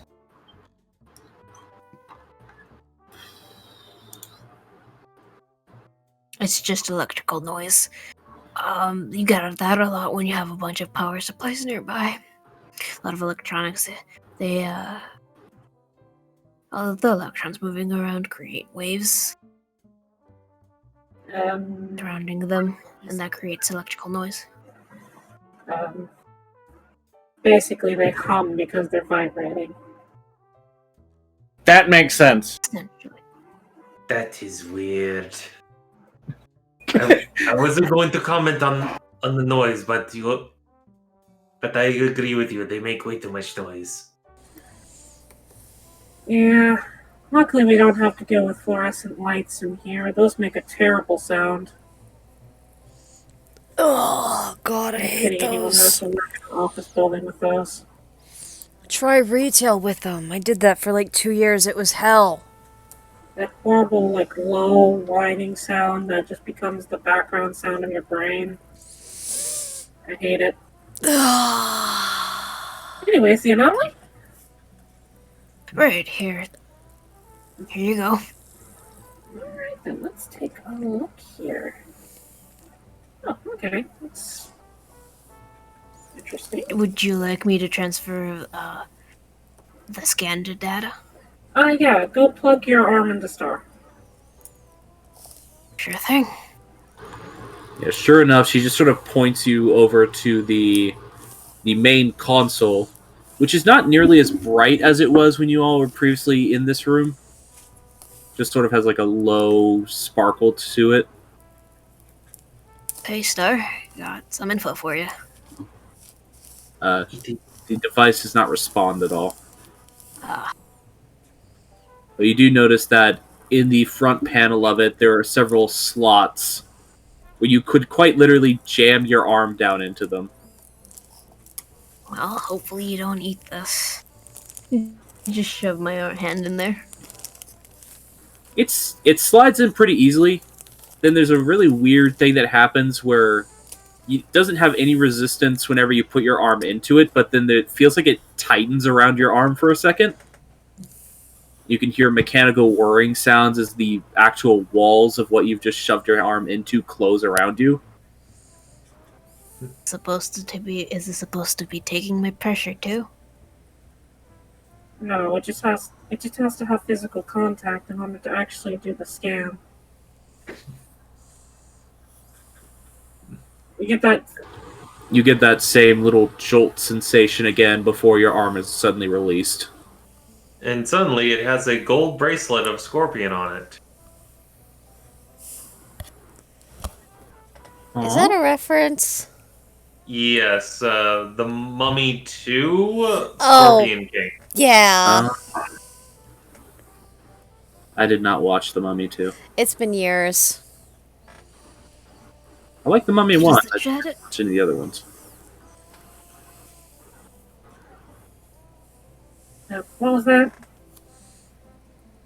So does the data transfer happen through the static electricity in the air or through bioelectricity?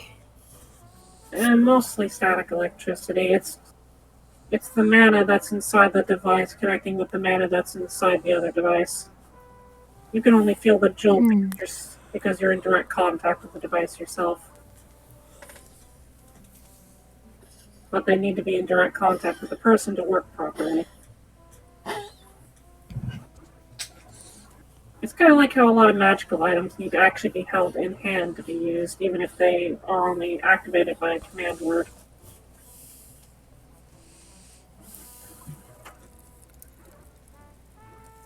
Make sense? Yep. Kovgum, you pounce the goose. You fall directly through the goose. It looks down at you from inside your shoulders. Ah.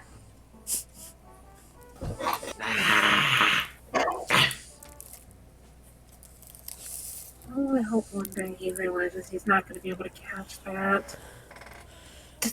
She's Yeah. Either way. I have a feeling that's gonna happen whenever the goose shows up. Probably. Oh well. It's harmless for the most part. So long as he doesn't break anything. I just hope he doesn't break his nose, though I don't really know if a lizard person can break their nose. It's like a... She sort of like makes a gesture of like both her upper lip and her nose at the same time. Yeah, I don't really know how that would work. I've never really thought about the anatomy there. I mean, you could crush the cartilage in there, right? think they actually have bone there, not cartilage. Anyways. Let's see. And she spins around to look at her monitors now. Okay. So it was like we thought. It was a Stratos level item. A personality affecting item. Oh, nasty one for monsters to get hold of as well. I'm sure you already know that it has the hive mind property.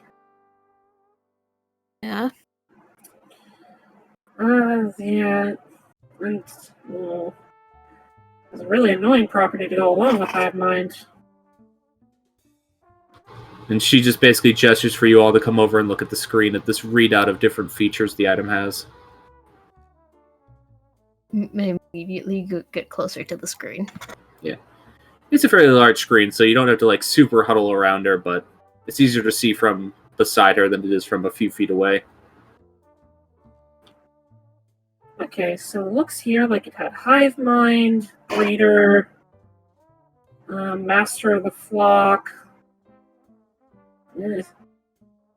Wolf in sheep's clothing, that's a weird one to go along with it. Actual magical properties are pretty lax, though.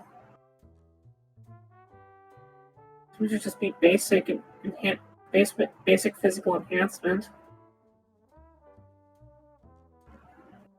Surprisingly weak magical items for the amount of mental possession properties it has. Well, to be fair, I think the physical enhancement might just be that so... And she just sort of like points a finger at this like list of different things to do with basically building a horde of monsters. That's just so it can keep up with what it's putting out. You catch my drift? Exponential growth. Yeah. I guess it's a good thing we found it when there was only 4 of them then, instead of more. I'm pretty sure there was more. Oh no, with this one, hive mind. I'm assuming they probably had to drive it out of a hive, and if you actually had the item, all the things that would have been allied to it at this point would have followed whoever had this item. Yeah, when we got there, they were mostly driven out.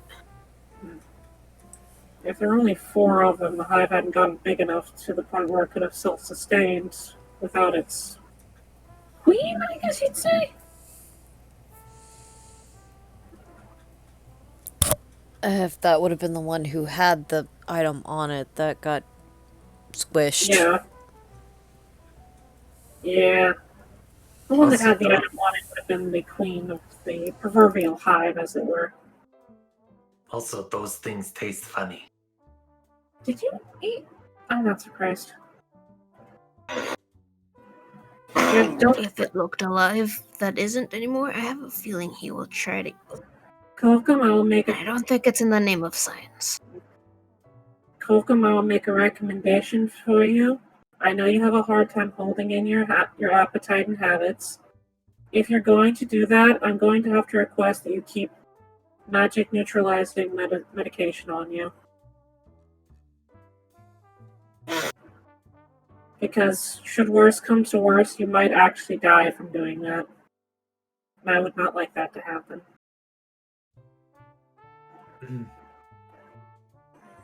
People constantly say about this, about blowing up. This is all no, I have never heard of eating meat that will cause you to blow up until today.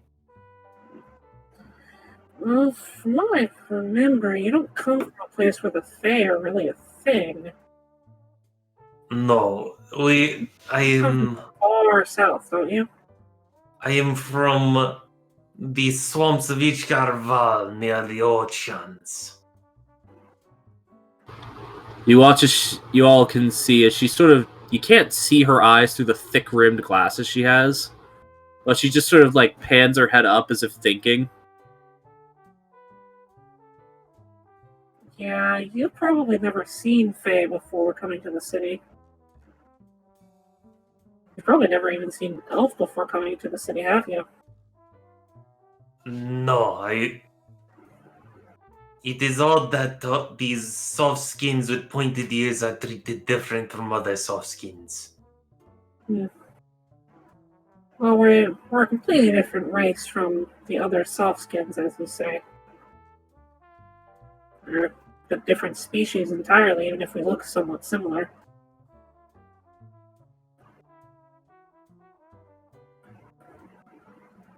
You look very similar. No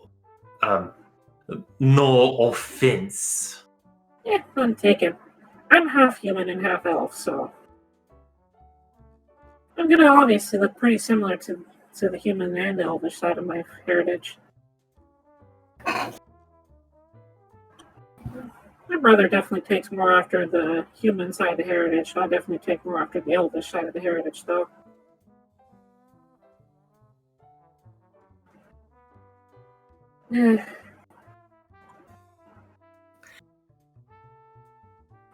Being twins will do that. What kind of races have you encountered? To me or Kokum? Kogum. Uh, Assuming you've met all types working here. let's see here. Before I have arrived in the city, I have met human softskins. I have met your small, very hairy ones. Dwarves, you called them.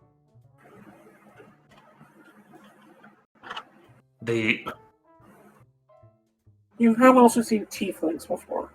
Yes. I have also seen ones with the very colorful skin, and sometimes horns, sometimes tails. There was even the pirate ship that came through the swamp having a few of those.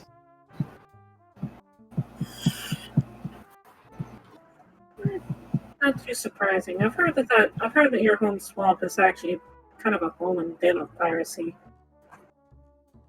They arrive, give us food for safe passage through to another part of the swamp, and then they leave. Those that don't give us food, they end up getting claimed by each guard. Alright then. Yeah, as you can all probably pretty easily tell, the Kokum here doesn't come from around the more civilized parts of the world. Don't. I would have never guessed. But I am here to learn. Indeed. I personally think you've got a lot of charm to you. Yeah. Alright then. Oh, that's interesting. Something new? Yeah, just got it out. The detailed analysis is being performed right now. This actually has a pretty rare trait on it. Oh. Yeah. It has the tamer trait on it. What does that do? Allows a person with a bit of aptitude towards magic. Not super strong aptitude, mind you, but a bit of aptitude towards magic, a decent understanding of either arcane practice or the handling of beasts personally, and it permits them to form a familiar with a beast or even some monsters without the actual Really? of the familiar casting spell. So then what happens to the hive mind thing? That's still part of it. That's the problem, is that whenever we get these items in, they usually have a bunch of features rolled into each other. Is there ways to nullify some? We can spend a while with enchanting to try to strip away some of them. It's how we can actually produce some of the magical items we've made, and actually part of the reason why Ada can keep its profits running. The main reason why the government funds us the way they do is the simple fact that we both control, keep the forces of these anomalies in check, and can produce new forms of magical items that suit the benefits and needs of the Commonwealth as it is. So it might be possible to extract that. It's not firmly connected. How would we go about doing that? She actually brings up, because you guys have been talking for quite a few minutes now. Excuse me. She actually brings up what appears to be an arcane circle on one of her screens. Or, if you know about Fullmetal Alchemist and everything, kind of looks like an alchemy circle. Mm-hmm. Where it has all of these smaller all these smaller arcane circles intersected with it at various points on its main structure. Each one of these individual circles is one of the aspects that this item has inside of it. Part of the reason why anomalies can produce such chaotic effects is because when they're formed, a bunch of these aspects form inside them and can commingle in ways that aren't really predictable. This one happens to have a lot of aptitude towards monster handling and breeding, which is a little unnerving, considering if someone with nefarious means and ideas had gotten hold of this, they could have raised a horde of monsters, which is obviously a pretty bad thing.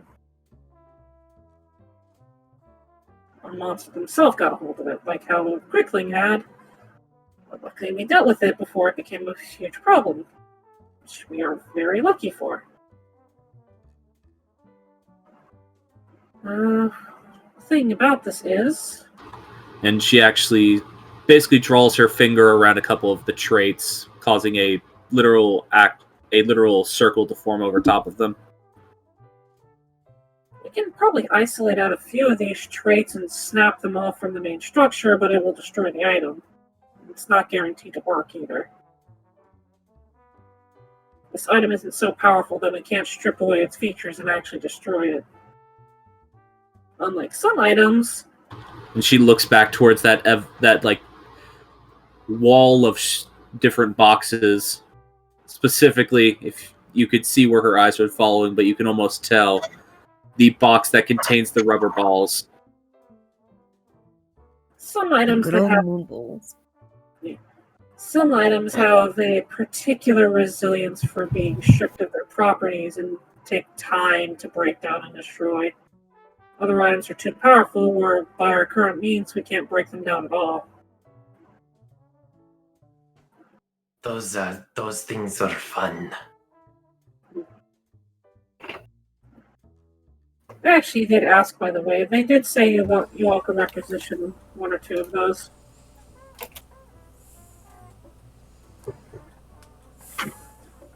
It was not hard to get that within the last couple of hours. I'd take high rating to get those. So, yeah.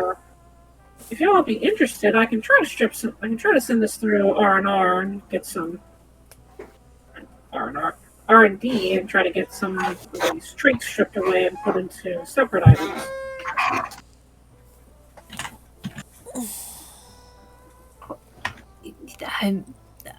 That'd be great.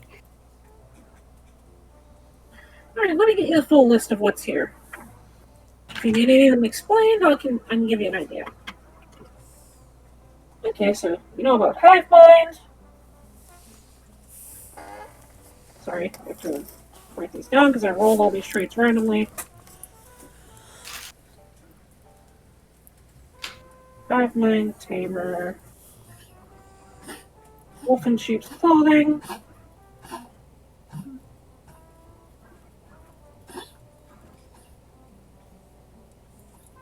I also have Breeder, which I'll be honest, I don't really want to isolate that one, so it's going to be a big ask if you want it. I think I can assume what that does, and I think I'm... Well, I mean, Armor did take 3 girls. It actually, Specifically, what breeder does is it allows you to have some minor control over the genetic traits of offspring. That's cool. It's useful if you intend to raise hordes of monsters. You can selectively pick out the strongest traits present in those monsters and continuously make them stronger. Which is why it's really dangerous. Alright, the other standout traits. I'm really mad. The list I had rolled up randomly just reset itself. Does anyone else remember the last one I said? No, but Ash, it is getting kind of late, so if we could wrap up and then, like, you can listen back to the VOD later. Okay, fine. Anyways, if you're all interested in that, we can see about it. I put some thought into it. A little early right now. We're going to research this in full before we go forward. I'm trying to break it down, obviously. Right. To be expected. Alright. Well, for now, I think that's a pretty good day's work done for y'all. Chief is out at the moment, so he won't be able to congratulate you all, but I'll certainly put forward after your paperwork is done, make sure your pay gets put through. Excellent. We'll schedule for your actual combat assessments going forward. Yeah. Sound good, everyone? Sure. Alrighty then.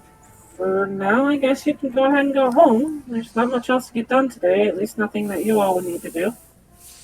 Oh, that's good. Alright, If you could, please come back tomorrow. Right. Home. Alright. Yeah, okay, cool. Cove Gum, I know, you're stationed here at the barracks. Yeah. Well, once you start getting pay sent through, you can look into getting a different place if you don't want to stay here. I don't know. I'll have to think about it. Fair enough. Well, until then, everyone, hope you have a good night. You as well. Yeah. You too.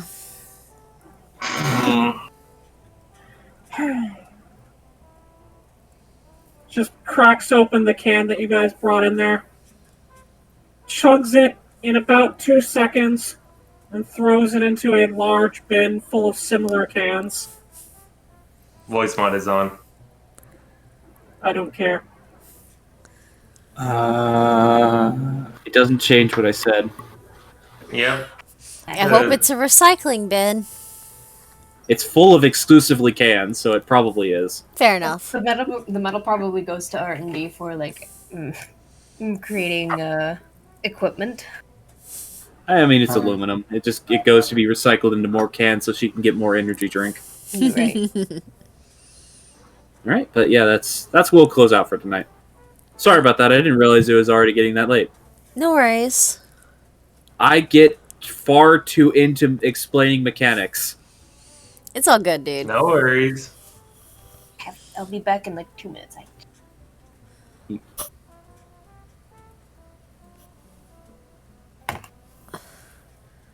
I like my mechanics. I write them down. I'm just like, I want to show them off.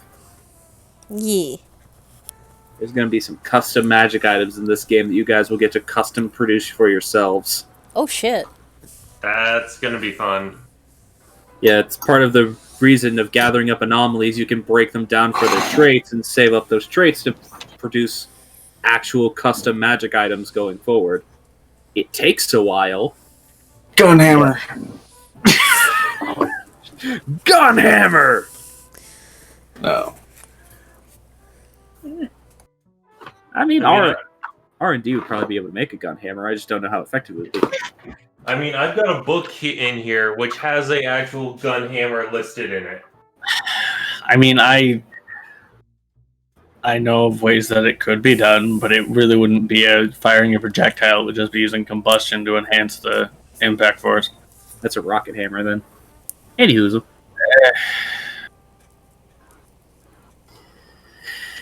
Hope everyone had fun.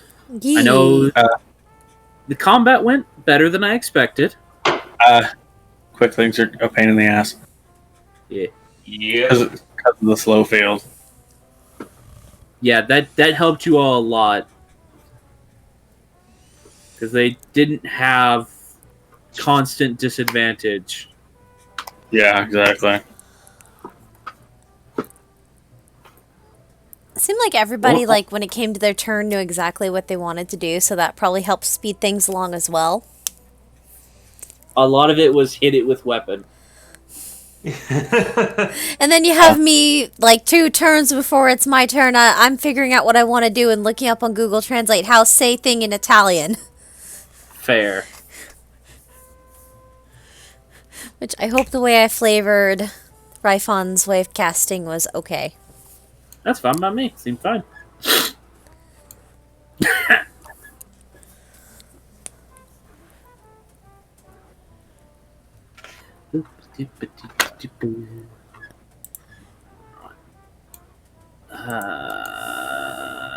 So we are done. I guess we should do things. Yeah, which I think Al misinterpreted ending session as taking a break, so Yeah. It works either way. we I can don't- still do the wrap up. I don't think Al's really announced anything in the last few times, so I think we're good. Last session. Listen, brain don't work good sometime. Oh, I'm well fucking aware of that. So does anybody else have anything they want to announce or promote? No.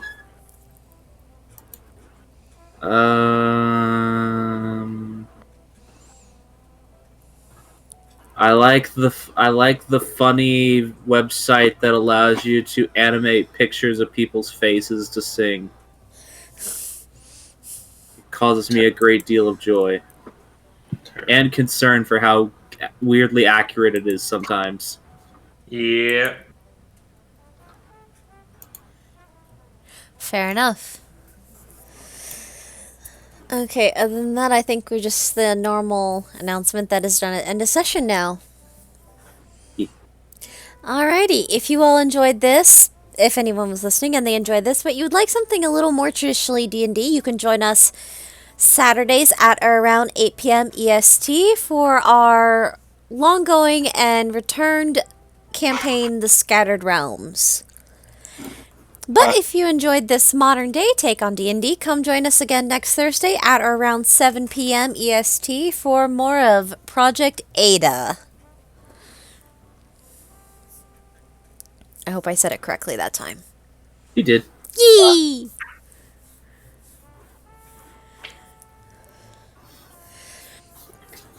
And of course, you know, if things come up, there just won't be a stream because honest to God, I don't care about announcing on Twitter any longer, so if you come here at those times and there is no stream, I'm sorry, something came up, no stream.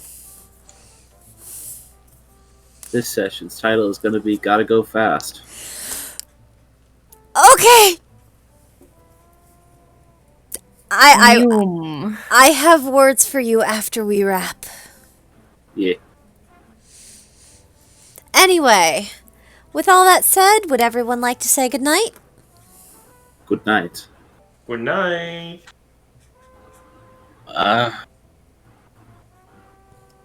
Is that supposed to be good night? More or less. Very well. You take what you can get from Myth. Fair enough. Bonne Alright. nuit. Alright, with that, good night everybody. We'll see y'all Saturday, provided things go well. And thus I present Gun Axe.